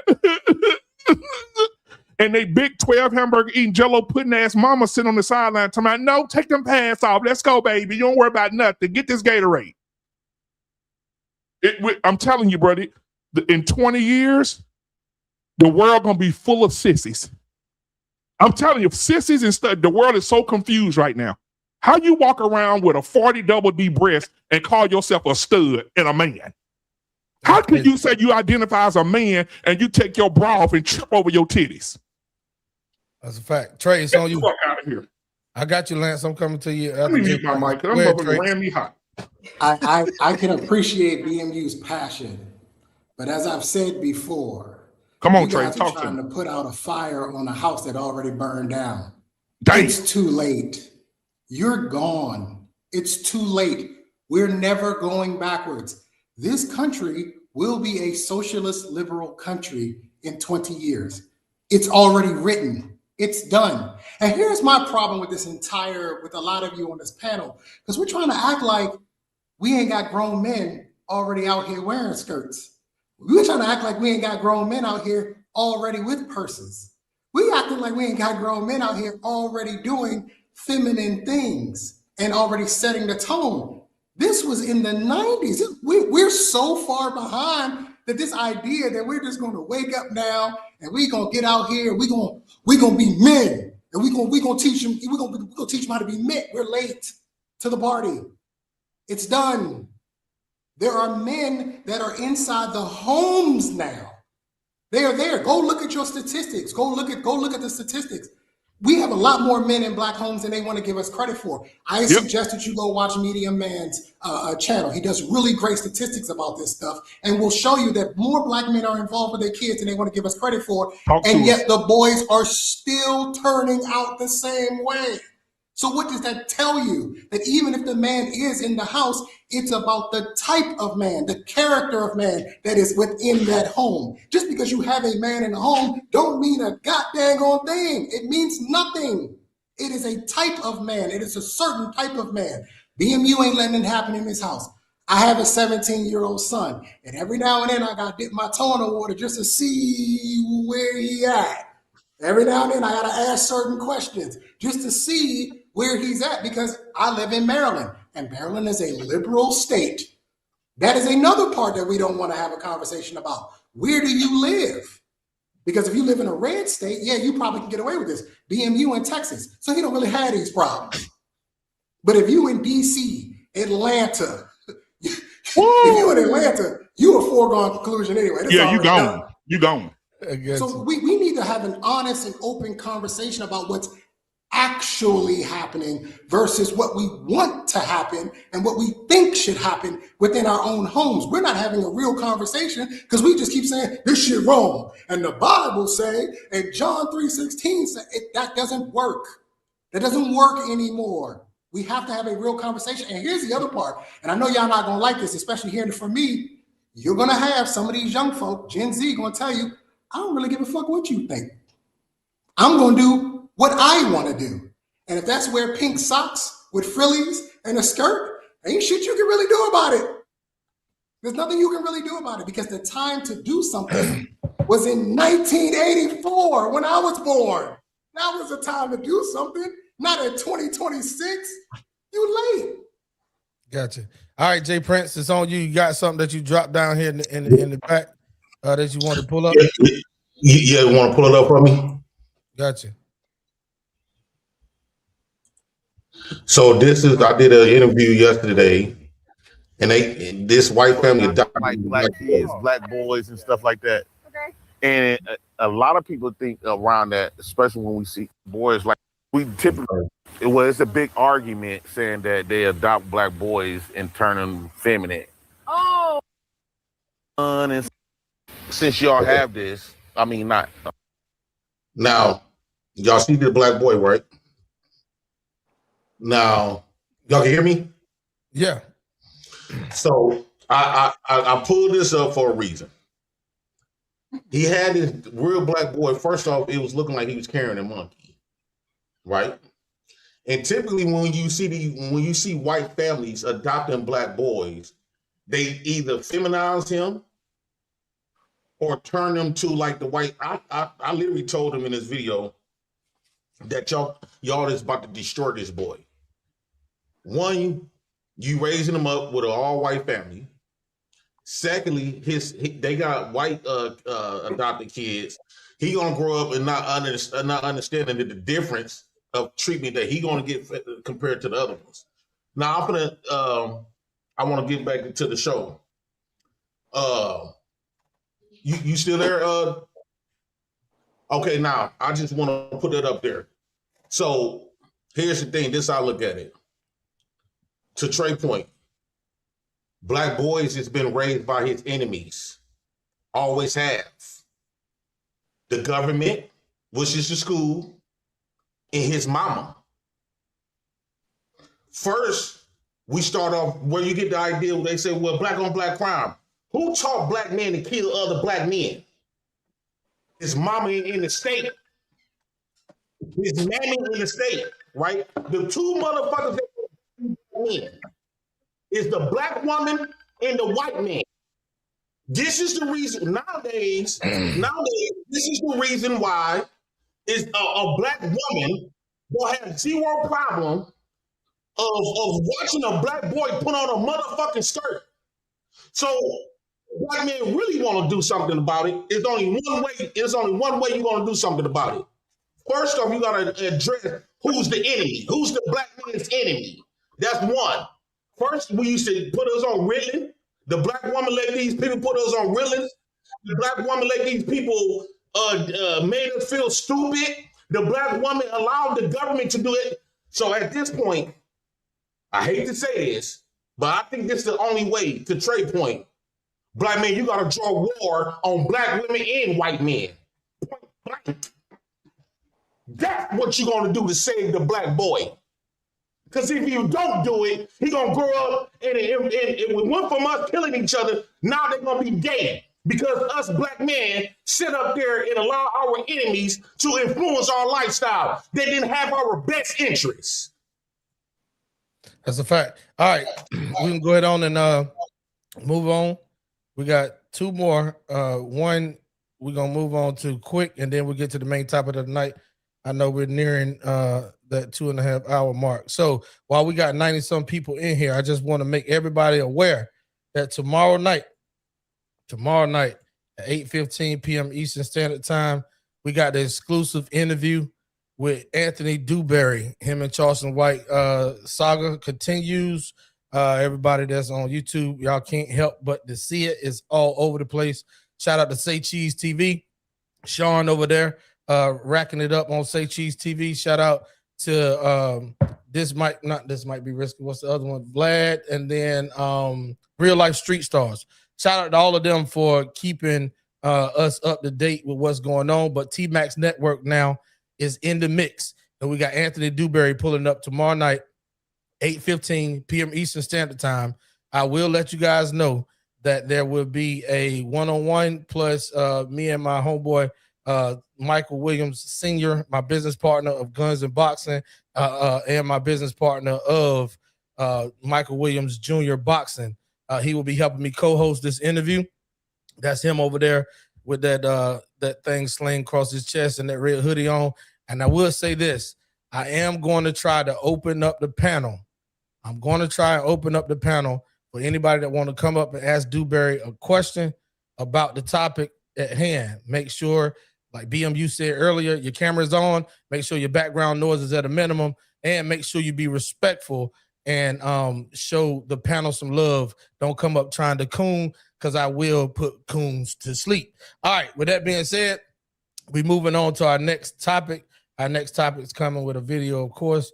We can't do anything without a visual. Y'all ready? Here we go. She wants you in this relationship to start taking initiative. I have never met with a couple in counseling that's ever said, Sean, I need this man to be perfect. Never. You initiating dates, you initiating affection, direction. She wants you to choose. Yes, she wants you to decide. Sean, I'm a boss at work. I tell people all day long what to do at work. I'm in HR. But Sean, when I come home, I don't want to be a boss.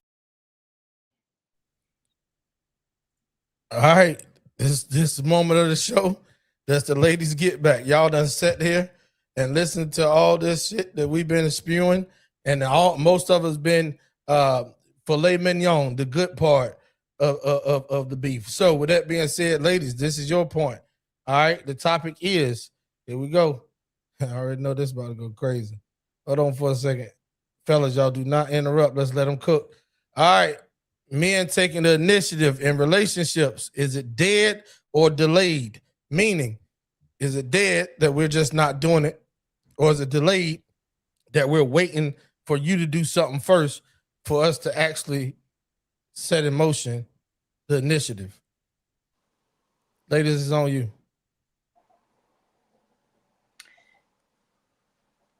It seems that, navigating this dating space as an older woman now, I think the guys are tired.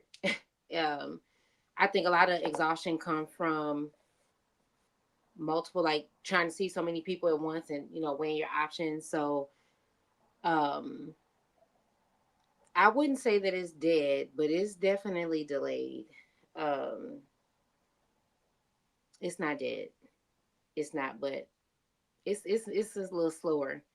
And that could be because, I look at all of you all and I know that it seems as though that we've taken steps in our life to be where we want to be, and you have a little bit more to lose now. So that does have a lot of men on the slow road, because they they're tired of giving so much and maybe getting dropped in the relationships and all of these things. So I definitely feel like it's delayed for sure.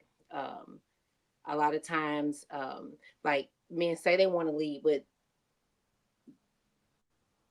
the delayed part make it seem like that's not what you want to do. So I'm just like, if I start this, then you're gonna look at me as bossy. I'm like, if you want to navigate this ship, man, here. And if your ship is going in the direction I am, I'm on board. But a lot of times their way, I'm like, you waiting on me, but then in the same token, you're asking me to be submissive. I don't understand. All right, rest of the ladies. I feel like that goes back into knowing what you want and what you need.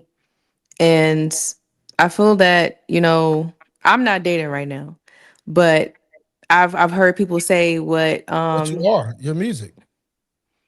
but I'm not dating right now. So I heard what she said about like just how people think that it's delayed and or it's not happening at all. I feel like it depends on who you ask. And I honestly think that, just when people trying to figure out where they're trying to go in life, it's just hard to really balance it and figure out where you want to go. I don't know. Because I do feel like a lot of men have been wronged by women because women were on like some really crazy things. But I don't know. I feel like that's a very dependent answer. I don't know. It's like a lot of things. I don't really know. We know. Hey, Chrissy, Chantel. I'll say in a new relationship, well, to first answer the question, is it dead or delayed? I'm going to be hopeful and say, I don't know if I can just choose dead or delayed. I guess delayed. I don't know. Because what I want to say is in a new relationship, if it ain't coming, if he ain't taking the initiative right away, he's just not that into you. Okay? And then if you've been in a long-term relationship, sometimes they get comfortable. And that's where the delay comes in at there. They get comfortable and they're not taking initiative. They want you to show up and, reciprocate and do things like that. So that's my stance. Okay. Chrissy True Blue, take us home. I feel it's delayed. And the reason why it is delayed is because in this time and age that we are in, everything is transactional. And a lot of things aren't reciprocated. So the man is waiting to see what is that woman going to do. It works both ways. You have to pour into a situation. Gotcha. You good? Mm-hmm. All right, fellas, the floor is open. I'm just trying to find out, when has it not ever been transactional between a man and a woman? Exactly. No, I think the difference is I think people are being a little bit more vocal about it, and it essentially either repel or attract. Because it's always been. We have a platform. Y'all never had a platform to say, I'm for sale. Y'all never had a platform before. There was nowhere for y'all to go. But the idea that the transaction, it's always been there. They had dowries back in the day. You went to her daddy and said, hey, I want to marry your daughter. How many cows do you need? What are we talking about? It's always been this way. This idea of initiative, here's how I look at this initiative thing. I always ask the young lady straight up, do you want me to take initiative? And if she says yes, I say, great, I'll do that. Don't ever call me controlling, because you can't have it both ways. So Talk to him, Trey. Which one do you want? Because see, I had a job where I had to be submissive. Yes, ladies, men have to be submissive too, especially as former military. That's what we did. We were submissive. So I can follow your lead, baby. If you want to do the initiative, you want to do all the initiating, I can rock with you. But if you say to me, no, you're the man, and so therefore you lead and you take initiative, great. Don't ever call me controlling, because it's always going to be my way or the highway, because you said this is what you wanted. Now, what happens is, and what the truth of it is that a lot of times women get into these relationships and they don't like the direction in which it's going. And the truth is, what you need to do is you need to exit stage left. That's what I would tell my daughter. That's what I've told my sister. If you don't like the direction in which the man is leading, just leave. But this idea that you get to bitch, moan, complain, and whine about the direction and leadership and initiative and all of that, that's not how it works. You gave that up. You had an opportunity. You didn't want it. You gave it up. But you can't call me controlling. I love to take initiative because, well, I kind of fancy myself to be a little bit of a romantic. So it doesn't really bother me too much. Like, I'm into this. You know, I don't even listen to rap music. I listen to R&B. I listen to simp soul all day. So I fancy myself to be a bit of a romantic. But what I find is that when you, especially when I date women in their 40s, which is why I've stopped dating women in their 40s, but what I find is that they will call you controlling. And they will say, you're always trying to be in control. And I have to respond to them, baby, I am in control. You gave me the reins. You told me this is what you wanted. Now you just don't like where I'm leading, and that's fine. So you can go ahead and hop off. But I'm all for men being initiating, but you can't have it both ways, ladies. No, well, right. When you're in a relationship with a man and a man becomes a man, you can't get mad at the man when he becomes the man. And I heard Chantel say compromise. Men are very visual. We're visionaries.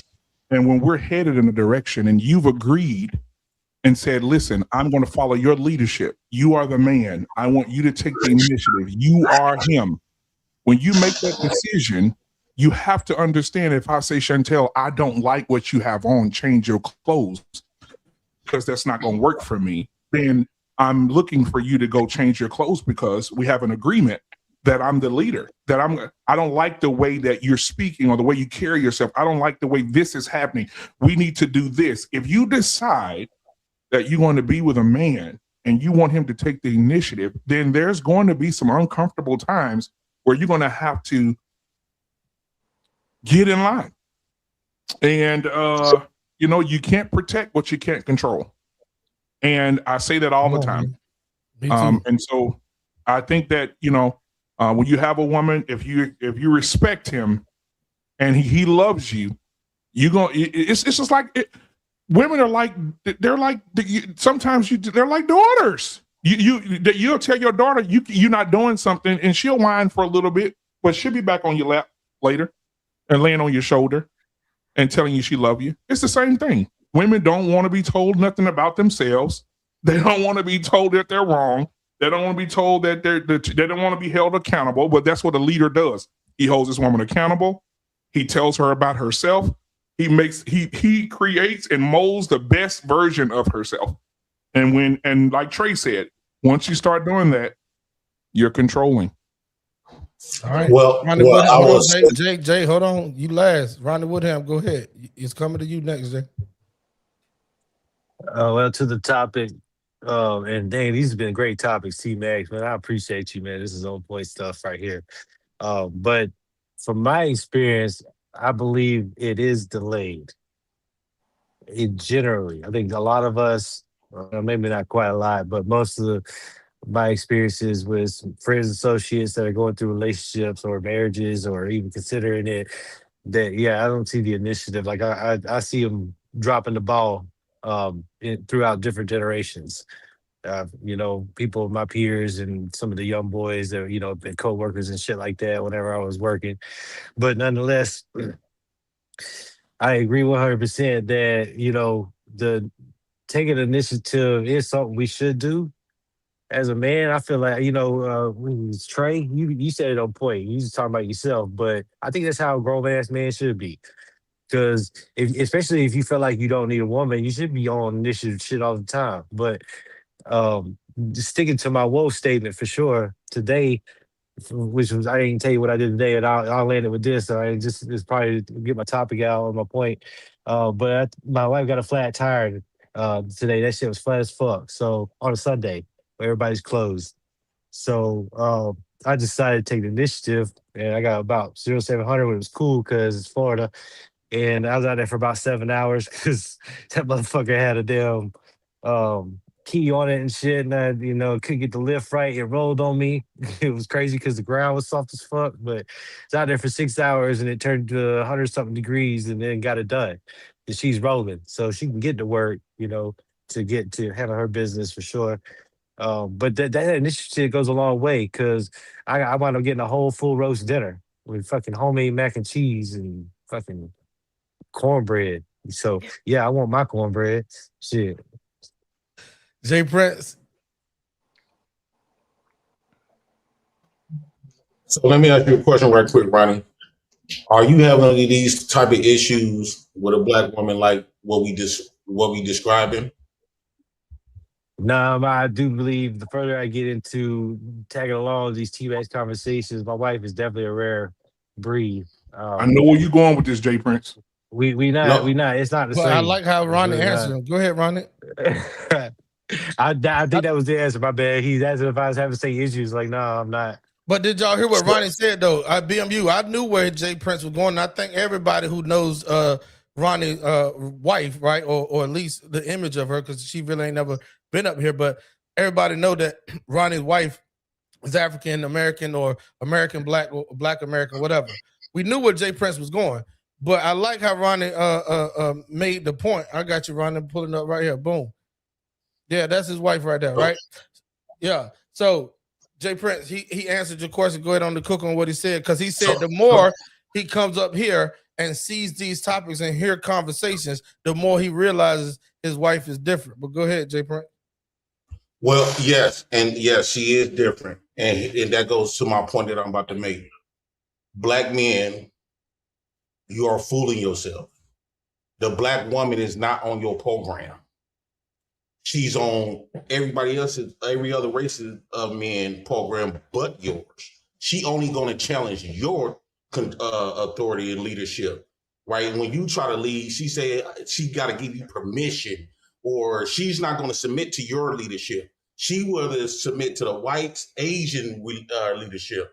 And so while us black men keep on, first off, if the black woman really give a damn about you black man and wants to be on your nigga program, you don't have to, you won't have to fight or convince her too damn much. But when a black woman, that same black woman gets with other races of men, this is the reason why they say black women last longer in relationships with white men or Asian, especially white men, because black women that you've been fighting, telling her to submit and do your leadership, she'd rather give that to the white man and submit to the white man. You got to think about it. She submitted to the white man to remove you from your children, from your fatherhood. She submitted to the white man of using that systematic marriage. And 80% of black marriages led to divorce by black women, right? That's two. Thirdly, she submitted to the white man at her job. She don't, when her boss tell her to do something, she gonna do it, right? So she submits to a white God, right? The black woman submits to that white God. She submits to the white man education system. So she will make fun of you if you read at a 4th grade read level based off the Eurocentric standards of what we should. Basically, the white man got to be the gatekeeper of our nigga intelligence, right? The black woman submitted to the white man to put your son on Ritalin and call him stupid. So at the end of the day, black women have history of getting niggas put in penitentiary and put in the cemetery. So a lot of times black women will come back and tell you, oh, we'll date white men because they treat us better. No, you didn't put the white man through the same shit that you put black men through. I guarantee you, if you would have put white men through the same, you left cemeteries. You created cemeteries amongst us niggas. The white man's willing to give you a clean slate because you never did that fuck shit to him. You never removed him from from raising his kids. You never no-fault divorced his ass. You never put on a false rape on him. You never called him in the middle of shit after you done started some shit and called him into some shit. Either got him murdered or got him put in prison. You did all that shit to the black man. And black man, why in the fuck?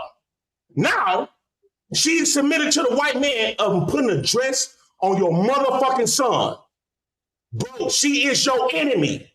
It's just like playing chess. She's no longer the queen.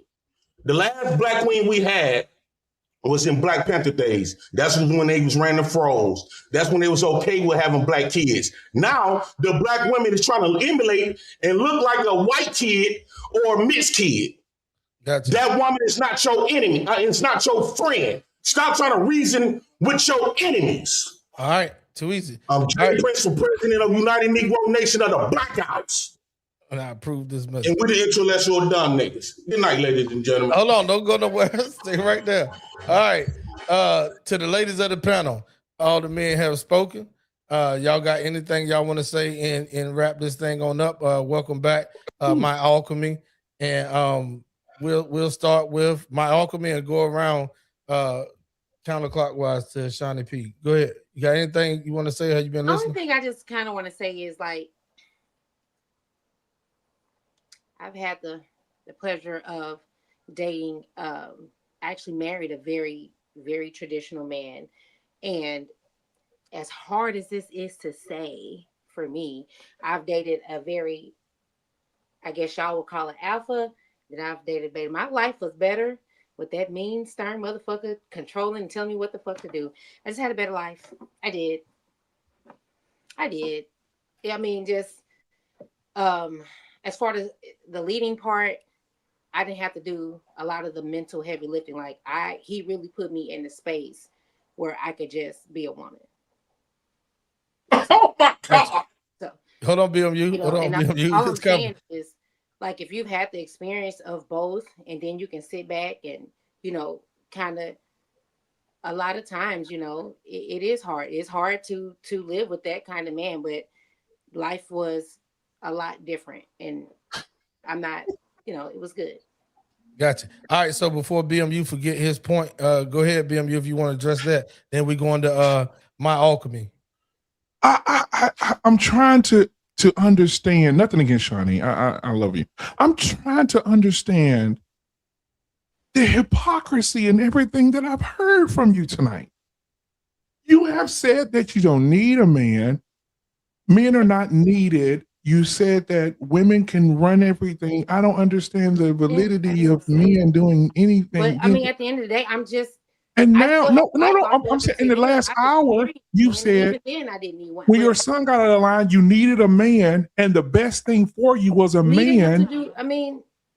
Who had he needed a man. I didn't need. See, he needed. But you just said I needed a man, and the best life I've ever had was with a stern man who was in control of me. Yeah, it was good. Are you married to that man right now? No, and I cannot say why, because he's been on this show before, and I can't. But let's just say I can't say it. We can have a side. No, yeah. I don't need you to tell your personal business. That's not why I had to leave him, because he was controlled. And it was times I had to bring it up, like, you can chill on the dictatorship, but that's not why. But that's the best the best man you ever had, the best structure you ever had in your life. A monster. I mean, it was like the way he led the ship. I was with. That's why I married him. I got you, Alchemy. But I had to jump off the ship because I wasn't with the background noise. But like, again, we can have a sidebar conversation. And we can just to see if what I can legally say without, you feel me? So yeah, I got you. But yeah, it just seemed like you need a man. Yeah. So hold on. BMU is the best. Hold on, Sonny P. Don't walk into the spider web, because BMU is the best one for spinning that web and putting your ass down the aisle. I'm gonna tell you that right now. If you ever go on Tuesday nights at 9 p.m. Eastern Standard Time on Black Man Unfiltered Network on YouTube, he will get you hitched for sure. And success rate is great. I can vouch for it myself. So with that being said, hey, listen, My Alchemy just let us know in the back chat that she had to ride up out of here in 5 more minutes. Is that the case, ma'am? All right. Go ahead on and get your shit off, and I'll let the people know that, man, listen, we thank you so much for coming through, playing that guitar, letting us hear your lovely vocals. Anything that you want to say to the audience, tell them where you are, where they can find you. And then if you want to say something to the panel and bless T-Max Network with some sort of, exit strategy, it's on you. Well, first I want to say thank you to T-Max for helping me and getting me into this whole space and figuring out like how people think about things in this, you know, this world that we're in, that we're living in the year of our Lord 2026.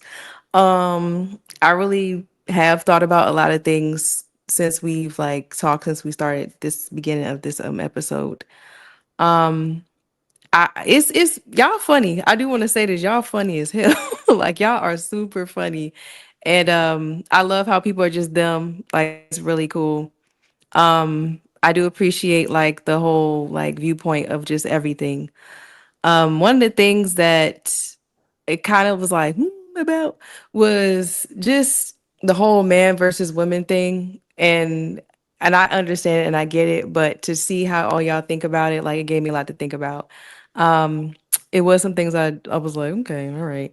But like I definitely had a great time. And I do appreciate y'all. And y'all can find me on Instagram.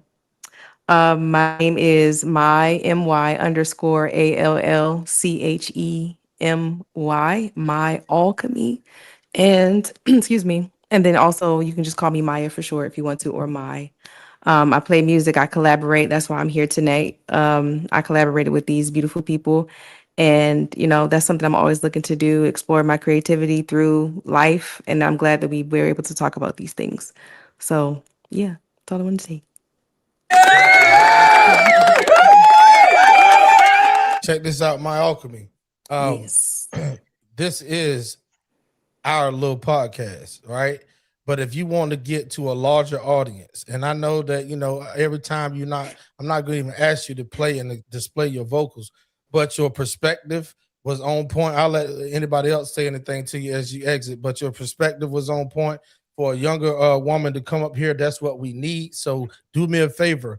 I've been on your lives over there on TikTok. I've seen your IG. You popping, okay? So tell your younger group that there's some old heads over here that's full of shit that they need to come over here and get us up to 2026, okay? And then when they get over here, we're going to hold their ass accountable and take them back to 1980 like Trey was talking about, okay? So with that being said, man, we appreciate you for pulling up. Anybody want to say anything to my alchemy before she exits? It was a pleasure having you here. Thank you. Want to hear some Anita Baker when you come back. Fuck Yeah. Snow Allegra. I like Snow Yeah, Allegra. and we need to hear some I I've seen Apologize Snow. by Snow is Anita great. Baker. She's great. But Yeah. I want to hear some Anita Baker when you Yeah, come back. apologize, Trey. That's what I'm talking about. We need to hear her sing it. I apologize. Come on. No. She can choose the song. You have a great voice. I wish you the best in the future, but you're going into a tough industry. It is a super tough industry. But I'm just putting in my own personal request that I can get some Anita Baker when you come back. I will do. And make sure you KYA. I mean, that means keep your ass, because if you try to get into the music game, they're gonna want some of that to get you up in there, and you just say, "No, I ain't gonna do that." Just get it. Well, the way her name is Maya, so she'll be fine. The other Maya didn't give her good booty up, so it worked out for her. So it worked out, didn't it? It did. So, hey, listen, with that being said, Trey said that's a tough industry. I'm going to go ahead and give you your last name from T-Max Network. And your last name tonight is F-O-R-D, Ford. You're built tough. Go over there and kill that motherfucking industry. Don't give up no ass. Stay 10 toes down. Work on your vocals. Work on your presentation, because you already popping. I can just only imagine what the future holds for you. You heard me? So with that being said, man, we appreciate you so much. You are welcome back here anytime. I'll be reaching out to you. I do want to tell you this. I was going into this real quick. This is a small platform that we're just starting. And with the helps of Black Man Unfiltered up at the top, BMU, that's what his BMU stands for, Black Man Unfiltered. You can find his channel on YouTube as well as Black Man Unfiltered Network. We want to see you and some of your people pull up on us Tuesday night at 9 p.m. Eastern Standard Time.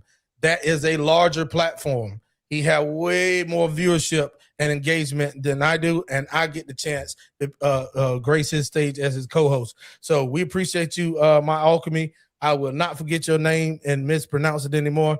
You have yourself a blessed evening, young lady. All right, y'all too. Thank you. Bye, y'all. All right, man. Let's get on to this last topic so we can get up out of here. Chrissy True Blue, I am so Hold it together, Trey. I apologize.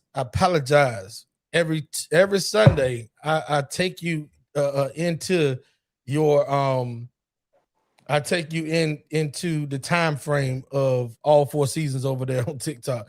But I appreciate your patience. All right, last topic of the night, man. Here we go.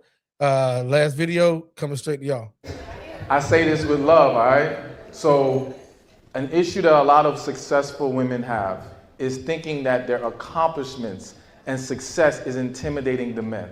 And there are some men who exist who are intimidated. However, it's not just success, it's your energy. It's the attitude that comes with that. And the reality is that for a successful woman, many have bought into the idea that you have to hold on to masculine energy in the workplace to get ahead, to be respected.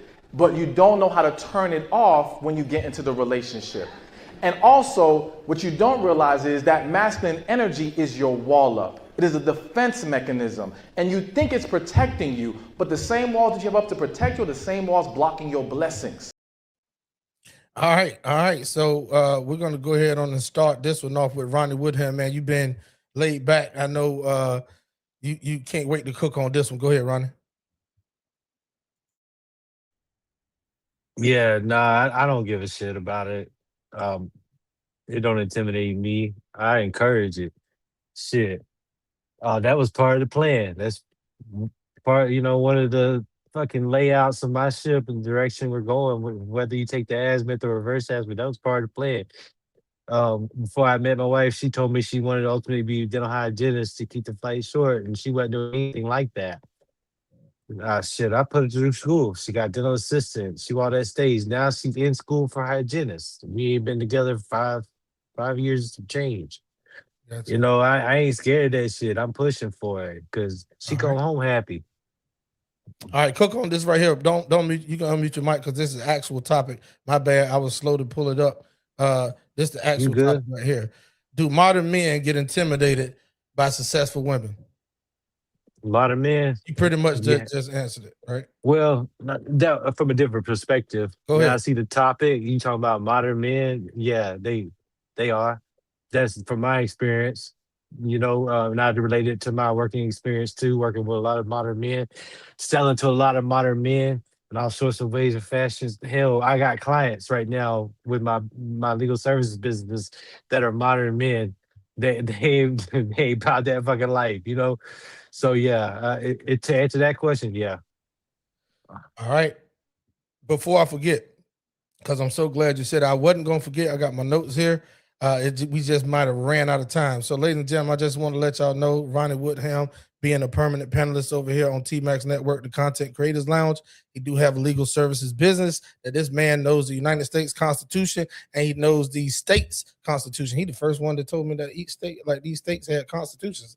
Tripped me out. So he got a segment that was coming soon. We're working on it behind the scenes. And listen, y'all, when I tell you he know his stuff, and I can't wait to see the different more degrees and certificates that he get.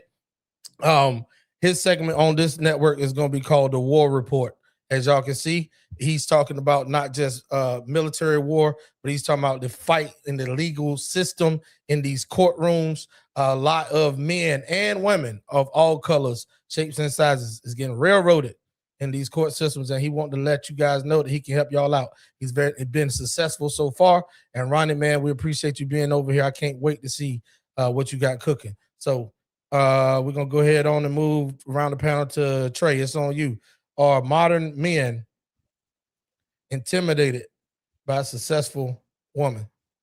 I put the definition of intimidating in the chat for a reason, because oftentimes women like to use words and they don't really know the definition of the damn word. So when you say intimidate, are you saying that a man is frightened or overawed by you and your success because he thinks that your success is going to make him do what you want him to do? That would be the definition of intimidate. And the answer to that is a resounding no. Men are not intimidated by your success.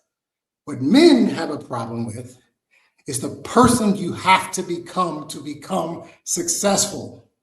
That's the issue. It has nothing to do with your success. As I've stated before on this platform, when we talk about education, I want her to have a bachelor's degree. Go get your master's degree. Go get your doctorate. I want you to have all those things. But what shouldn't change is your role as a woman. At the end of the day, you're a woman. So you can go make as much money as you want to make, because it doesn't scare me. Ooh, you making a lot of money. Ooh, it's not scary. What's scary is the person that you become because of the money. And now you feel like you could talk down to me. Now you feel like you can emasculate me even though I'm 7 inches taller than you and 70 pounds heavier than you. Quicker, faster, got quicker reflexes, and have actually been in real fights. This chin has been checked. That's the issue. It has nothing to do with how successful you are. Men, let me tell you something about men. I have seen all my friends are married. I'm the only heathen out here in my friend group that's not getting married. All my friends are married. They love to stand and support their woman and when she's doing great things. But you know what she is when they get home? She's his wife. See, she doesn't have to throw it in his face. I make more money than you. I just got an award. You coming to support me. She doesn't do that because it's not necessary, because she's a contributor to the team. The person that you guys become when y'all start, and the crazy part is it's not even a whole lot of money for real. I mean, y'all get to about 70, 80,000 and y'all be talking y'all cash shit at that point. Y'all go crazy. So once you get a woman to get around 200,000, you can't tell her a motherfucking thing. That's the problem, because you're still a woman. Go make your money, baby. But don't change who you are as a woman because you are no longer attractive, not intimidating, attractive. And that's the problem that men who make more money than y'all have. They don't want y'all because you're no longer attractive. So that's why the little shorty that asks, do you want the fries in the bag, got a chance with the rich man than you do. And you're far more accomplished and successful than she is. That girl should not be able to hold a candle to you, except she's feminine, she's got a great attitude, she's happy, she's pleasant to be around, versus you who want to talk about your day and how you had to sue 6 people today, and then it's just not attractive. Nobody's intimidated by it. Okay, that's based on the actual definition of the word. Men are not intimidated by women, successful women. All right, Shonda P. You muted. I don't think that men are intimidated by women. But like the young lady did say in the video, I think it's when we hear words like, oh, big money, stuff like that, if it just sounds a certain type of way. Like, I mean, of course, T-Max, you know what I do. And, you know, like, soon as guys who hear that, they like, oh, you know, you big money or this and that. I'm like, bro, I'm just going to work every day like you have a family to provide for, like you is. Ain't nobody big money, nothing. But some men, and you know, they're not like you guys who have done something with their life, and you know, usually they haven't. And those are the times where you get the comments, big money, and I'm like, well, only person who think that is you. You know what I mean? And I think those type of guys who say those things are not intimidated, but they feel away. They feel away. And I really think that they feel that they actually like those women because they feel that they don't have to do anything, because they feel like the money is there. So they don't have to work as hard or bring as much to the table because they feel like you are big money. So that's all right, BMU. But I don't think they ain't scared. They ain't scared. And just like our friend said, that when you at work, you at work. But when you at home, you're not expected. You shouldn't be. You know, your husband, your man is not your subordinate. You know what I mean? Like, I don't want to tell you what to do at all, actually. You know what I mean? Like, I don't want to do any of those things. When I come home, I'm a big Leo. I just want to be a kitty. You know what I mean? Like, I don't want my dukes up with my man. That's the wrong place for that. I don't ever like to be that way. Whatever I have to do to keep this bitch happy and bubbly, that's what I'm going to do. And a lot of times it's, if I got to be sorry, because I probably should be any fucking way, but you know, I'll take that. But nah, they shouldn't be intimidated, especially when they know, you know what I'm saying? Okay, but nah, they're not intimidated. All right, BMU. Men are not intimidated by success. I think that the best way to explain things is to explain things in a way to show proof and to show yourself approved. My wife is sitting next to me right now, right? Shout out to your wife. And she is a boss at a bank, right? She runs a bank. She's a manager. I can't tell y'all nothing other than that. My baby's a boss. She runs everybody at that motherfucker, right? Come here, baby. Come here. Come to the mic real quick. You ain't got to get in the camera. You got to get in the camera. You can come here. Come here. Just put your head over a little bit. Bring your beautiful voice over here. And I want to just display this in real time. But don't giggle. Don't giggle. I can't have you giggling, baby. Okay, so listen. Come over to the mic real quick. So, baby, listen. Go get close to the mic. They ain't going to be able to see. They ain't going to see you. I promise. They ain't going to see. Let's come over to the mic real quick. So, baby, you a boss, right? I am. Okay. So tell the audience, you are a boss. But when you come home, what are you to me? Your woman, your wife. And who's daddy? You are. Who run you, baby? You do. Who's in control? You are. I know that's goddamn right. I sure thank you. See, we don't have these problems over here at my house. I don't have these problems at my house because my baby know. You ain't done? Oh, come on. Get some more. What you say? I'll be glad to lay the boss roll down when I come home. Absolutely right. I'll get handed over to you. You love daddy, don't you, baby? That's right. Yeah, you say daddy one time, let the audience hear you. Daddy. No, that's right. You better talk to him. I'm not here to play no goddamn games. Listen, over here, we know our place over here. She knows that I'm her covering. She knows that we work together. She knows that we're a team. We're excellent together. She knows that. When she take care of her business, I take care of my business. When she come home, she go to work and be a boss. And she come home and she submits to her man. I don't have to worry about her coming home and treat me like shit. Ever. She respects me. I'm not around here. She ain't no doormat in this bitch. I don't come around here and treat her any kind of way. She had this in her. When it's in a woman, you don't have to make no corrections to her. He who findeth a wife findeth a good thing. You're leading the woman of how you want her to be. You said my baby. Hell yeah. Yes, Kiki. I mean, like when you remind that woman of what space she in, I'm gonna tell you.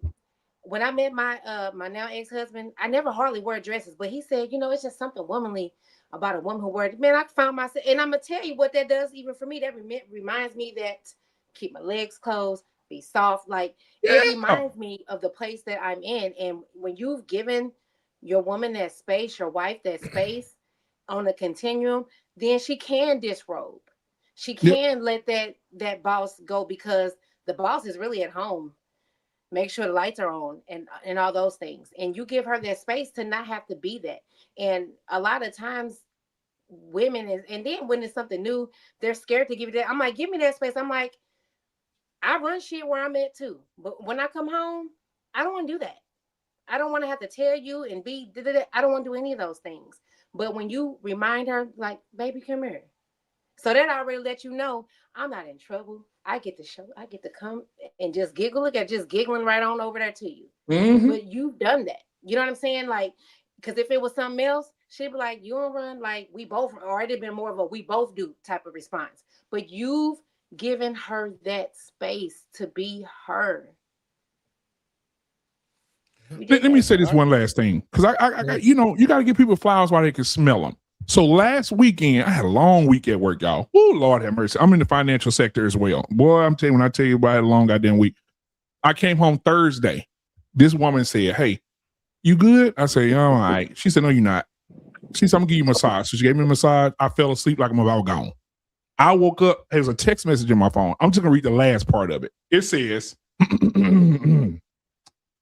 the countdown begins in just 5 hours. Don't worry, your bag is already packed. All I need is for you to say yes to whatever I'm taking you to.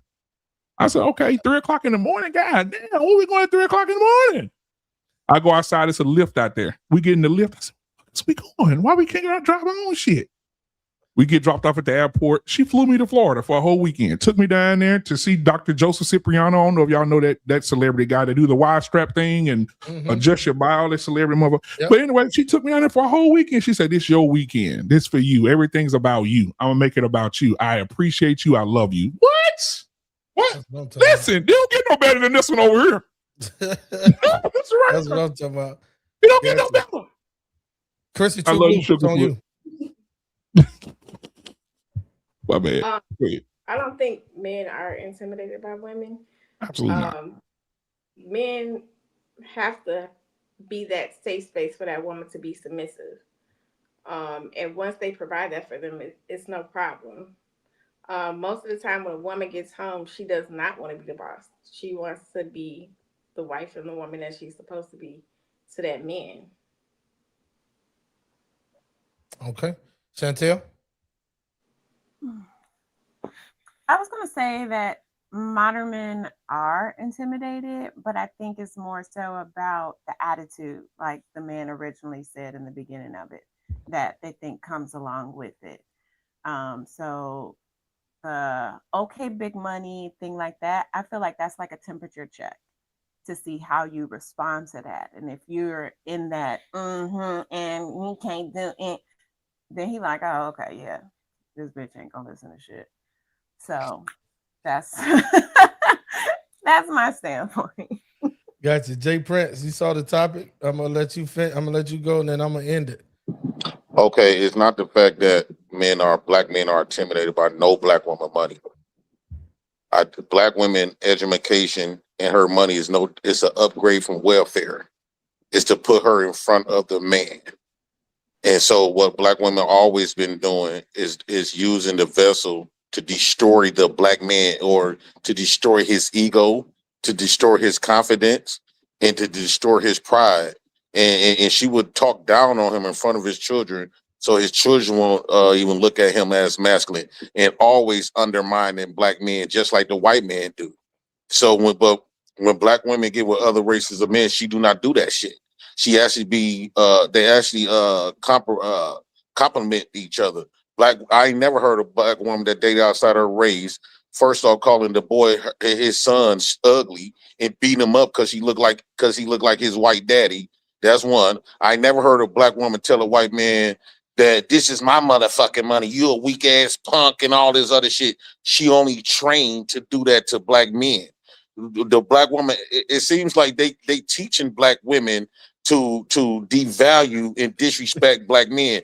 This is the reason why when I hear stats saying that black men have put black women in a body bag, I have zero empathy nor sympathy. I encourage it more. So because I think that black women, you are designed for the black man's program, right? You was created by the black man. And if you don't want to be on a black man's program, you don't need to be here because you came from the black man's dick. No other races of men can create a black woman but the black man. And we bring you in this world, we'll take your ass out of here. That's what we need to do. Just like in a game of chess, you have to sacrifice that queen when she's no longer on your program. So black men, this is the one way to sacrifice the black queen is start reproducing them. And since she no longer valued the black man, start reproducing them. That way it won't be no more black women to betray you. It won't be no black women to commit treasonous against the black man's program. Fuck them. I know that's right. All right, man. Hey, Shawnee P, I'm sorry I saw your message kind of late. Shout out to BMU. I see you, boy. I know that's right. Salute, my guy. With that being said, I'm gonna give I wish Shawnee was still here because I would love to get her take on how I'm about to. Jay Prince, they is dropping like flies because this shit is about to get right, and he would appreciate how I'm gonna do this. Chrissy and Chantel, man, I thank y'all so much for being the sacrificial lambs so many times because I need y'all help on this. Chrissy and Chantel, is it different when a broke man talking shit to you with an attitude than it is with a rich or wealthy man talking shit to you with an attitude? Is there a difference? Yeah. Chrissy and Chantel. Yes, most definitely it is. Yeah. What tell me some of the difference real quick. I mean, because I'm like, how the fuck? What are you talking about? Nigga, you ain't got two nickels to rub together. Who the fuck you talking to? Okay. Sorry. There you go. Nah, go ahead. Y'all cook. It's y'all time. No, I'm just I want saying, to hear. like, I mean, what are we doing? I mean, if you made more money, he ain't even got to be flat broke. If you made more money than him and you was actually the breadwinner or paying majority of the bills, he can't just pop off of the shit, right? Well, no, in a relationship, no. If that's my man and I do make more money than him, no.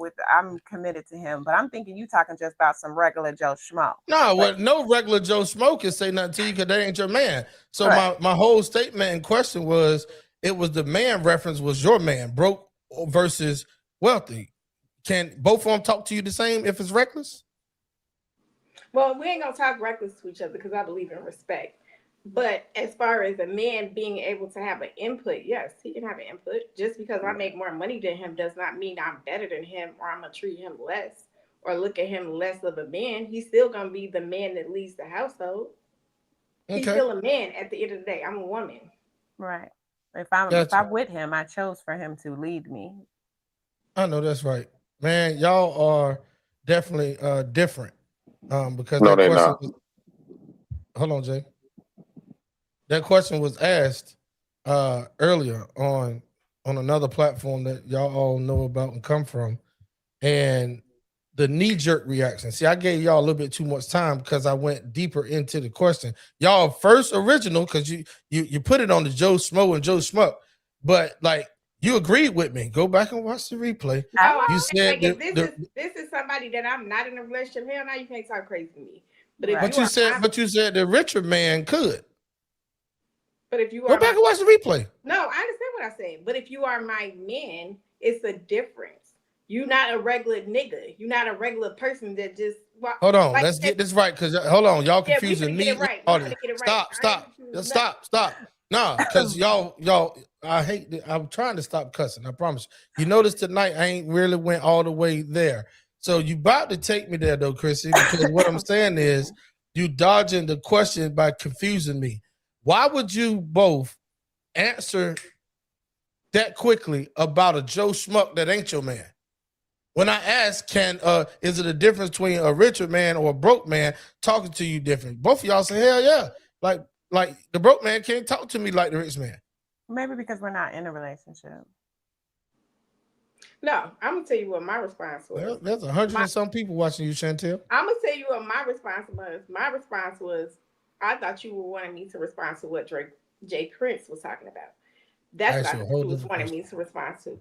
So I'm saying, as far as money wise, my mother made more money than my father. She never took the role of she was the man. She never took the role of I'm gonna make more money. I'm gonna throw this in your face. She never did that. As my father, he was still the man. He was still able to lead our household.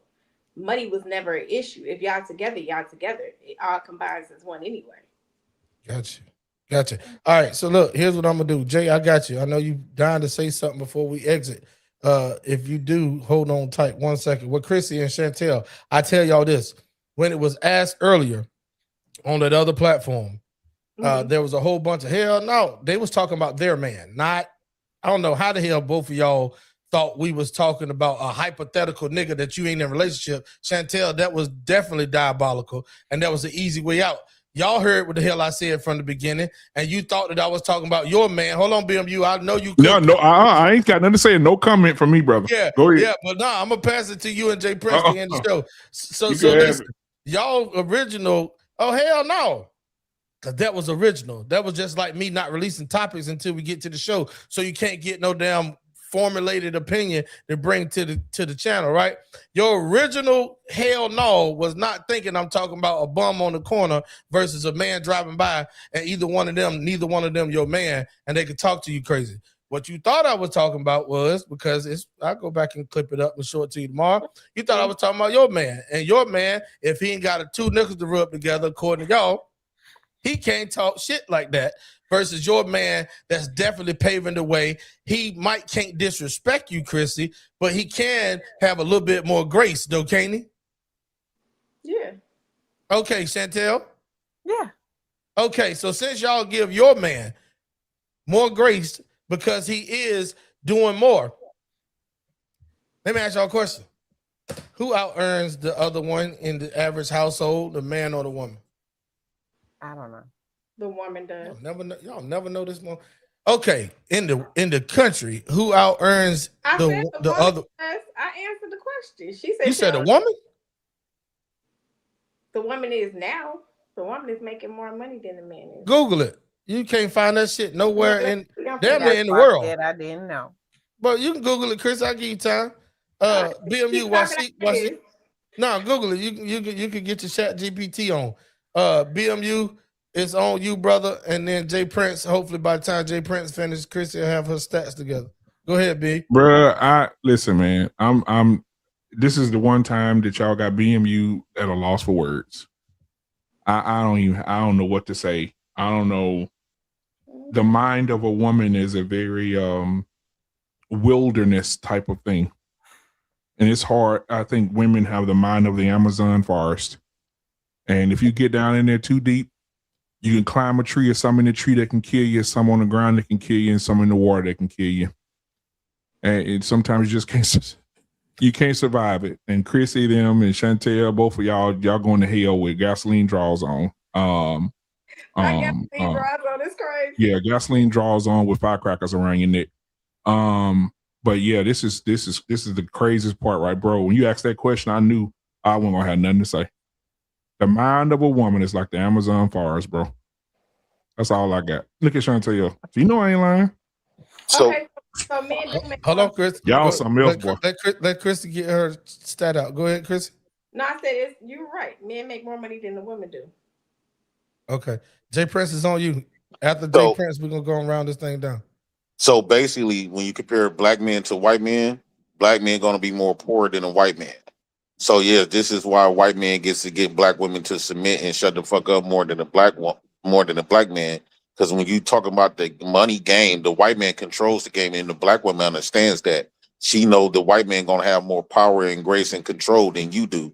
This is the reason why she talk more shit to black men than white men. And secondly, to Chrissy's point, and they little digs, you see how she measure us up by a white man's financial system?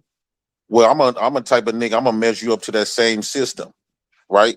So Chantel, you get a pass to make that judgment on me. Chrissy, you's a dark-skinned woman. You consider to be an ugly bitch, right? That's not from me. Not from me. The Eurocentric standard.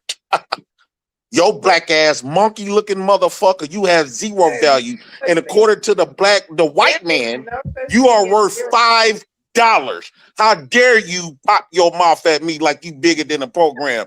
You are ugly compared based on the white man Eurocentric standard. You not the standard of beauty. You don't got hazel eyes. You don't got that stringy curly hair. You don't have the light skin of God of the guy. All right, Jay Prince, check this out. Here we go again. One more motherfucking time.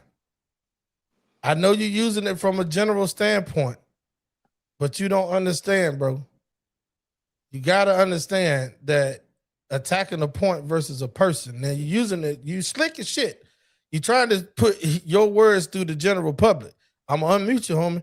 Go ahead on and finish and lay your plane. So the dark skin, you as a dark skinned woman, right? You need to humble yourself. You not light skinned and you not white. You not the standard of beauty. Just like women love men. Women love. Hold on, Chrissy. Well, I had to hear all that shit. How y'all disrespect me? Who was talking to you? Or keep trying to belittle me. I'm gonna max your motherfucking energy. Talking to you, unless you said you told T Max you thought you was talking about what Jay Prince said. Basically trying to little me like I'm a little man. So if I'm broke, you ugly. That's a perfect motherfucking match. You broke. You live government. You is a dark-skinned woman. How dare you talk like you a light-skinned or a white woman? You not the standard of beauty. That's based on the white man. The fighters are in the ring. and they are ready. So for the thousands in attendance and the millions watching around the world, ladies and gentlemen, let's get ready to rumble!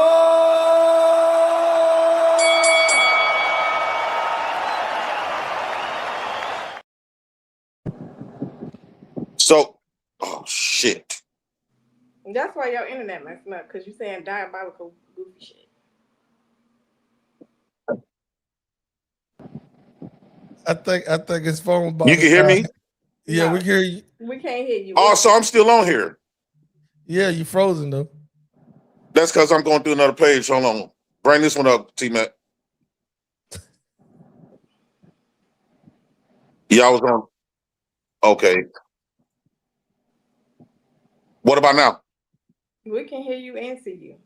So when you sit up here, okay. Did you just send me a friend request? Stop playing with That don't mean. Hold on. Hold on, Jay, you had the floor for a minute. That's why I brought y'all here. You gotta let her respond, bro. Okay, go ahead. I'm not listening to shit you saying to me. This is the things that you believe. That's your choice. That's your decision. Ain't nobody taking no digs at you. If you felt it was a dig, then that's on you. But if I'm gonna say something, I can say it directly to you, and I don't have to disrespect you and call you out your name. I can just say what I say in a very respectable manner. So if you took it offensive, that's on you, sir. Well, Carl and Sam really Chantel said the broke nickels, but you was in agreement. And you shaking your head like two men with broke. A man with don't got two nickels to rub together is that's disrespecting broke, and that's measuring up black men based off a Eurocentric point of view.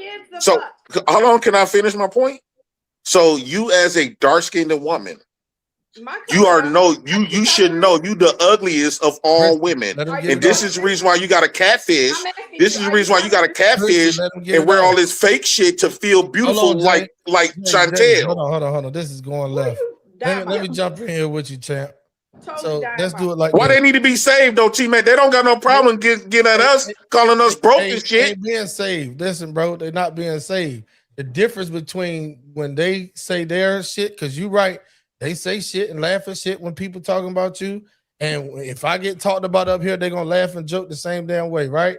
But they need to be checked. But your checking, okay, is a little bit different from everybody else who check folks. All right, I'm just giving a reality check.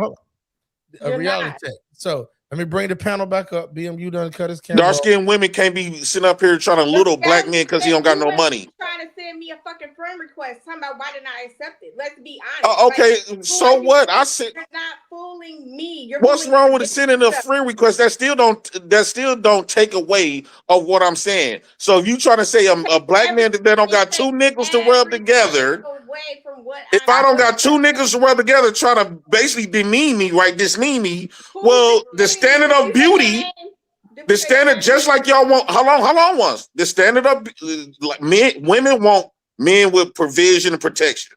We understand that. Men want beauty. So if you're gonna hail me and measure me up to a white man's system in his program that the black men will always lose at, I'm gonna measure you up by that same system. You're not a white woman. You're not good looking as her. She's the better woman of all women. Then come the biracial woman. You as a dark-skinned woman, you don't stand a chance. So you should be quiet. Right? You a dark-skinned woman shouldn't have a mouth to say to no man. Like you have a problem. All right, I'm just saying, you consider to be ugly. That's gonna end us both. Let me go ahead and mute out the panel as I round out and end the show. All right. So, BMU back. Hold on. There you go. My bad, bro. Let me switch spots right here so we can everybody look at the camera and say cheese.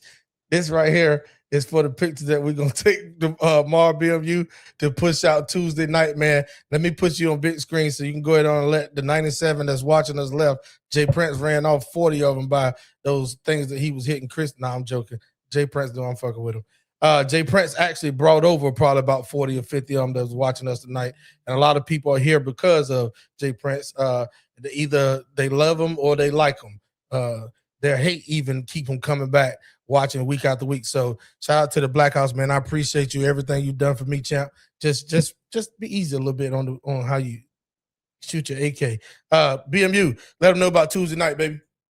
Man, thank you so much for the opportunity, brother. Hey, listen, every Tuesday night, man, at 8 o'clock Central Standard Time, man, y'all come over to Black Man Unfiltered Network. Hit the like button, hit the subscribe button, and be a part of the network every Tuesday night at 8 o'clock Central Standard Time. We're going to be cooking, man. This week, the name and the title of our show Tuesday will be Quiet by the Creek.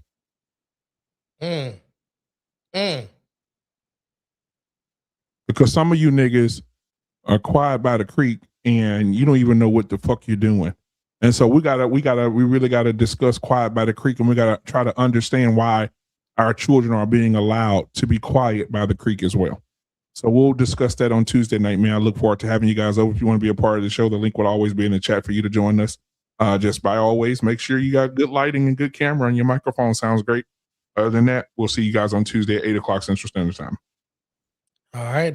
Hey, listen, man. Y'all look out for the war report coming from Ronnie Woodham. Ronnie, you got some homework to do, man. I can't wait to see how you put this thing together for your segment.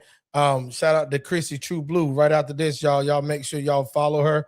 Go over to her TikTok page. She is going live. I don't know for how long, because we already took an hour of her time. Okay, so y'all look out. Going immediately after this. I'll be over there. 10 minutes later.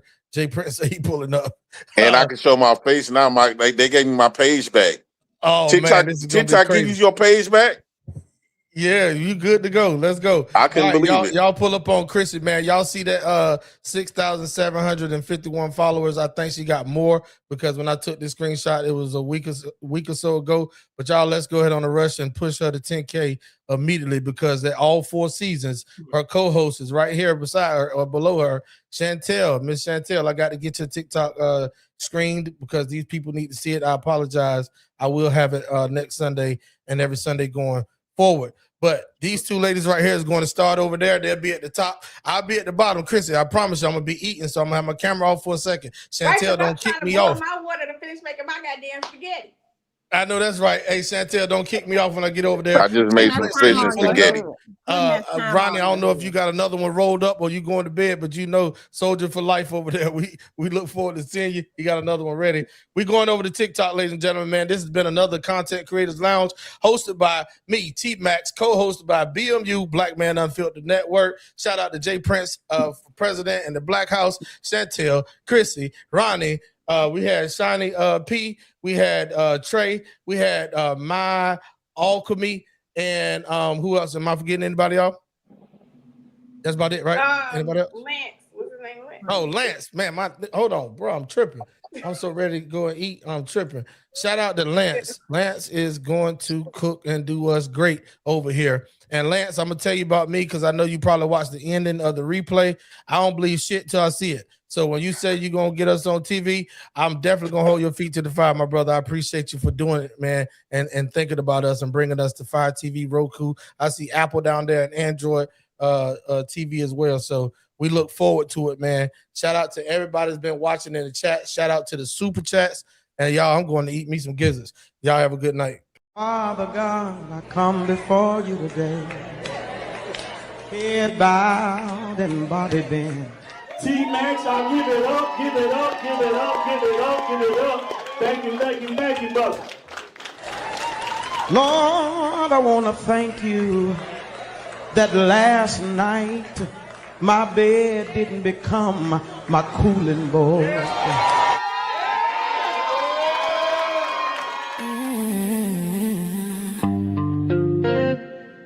Welcome to the Content Creators Lounge. Curated by T-Max, yeah, you know the name. Powered by T-Max Network, where creators speak freely and authentically.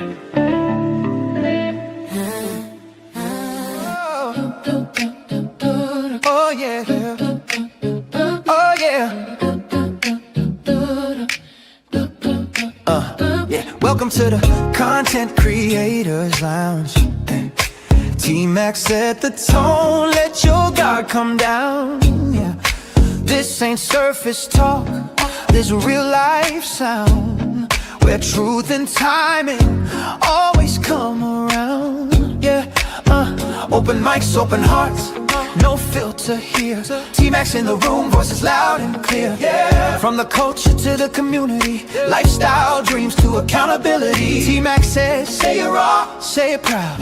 Every story matters in this crowd. No scripts, just moments we allow. It's more than content, it's movement now. It's the lounge where creators shine. Yeah, T-Max vibes with perfect timing. From growth to laughs, we intertwine. Not just a show, it's a state of mind. Content Creators Lounge, tap in. Built by T-Max, where real ones win. Every episode, pull you in. Yeah, this an experience, not a trend. T-Max bring the voices to one space. Different perspectives, same safe place. Entertainment, growth, and elevation. Real conversations, real-time creation. We talk the wins and the lessons learned. Every mic hot, every story earned. Laugh a little, think a lot. Yeah, every topic hit a spot. Woo!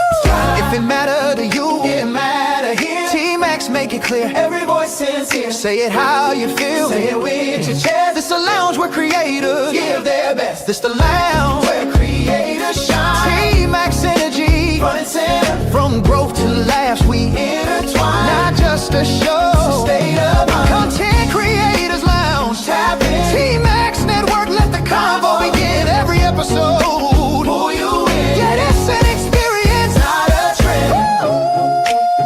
Yeah, T-Max Network.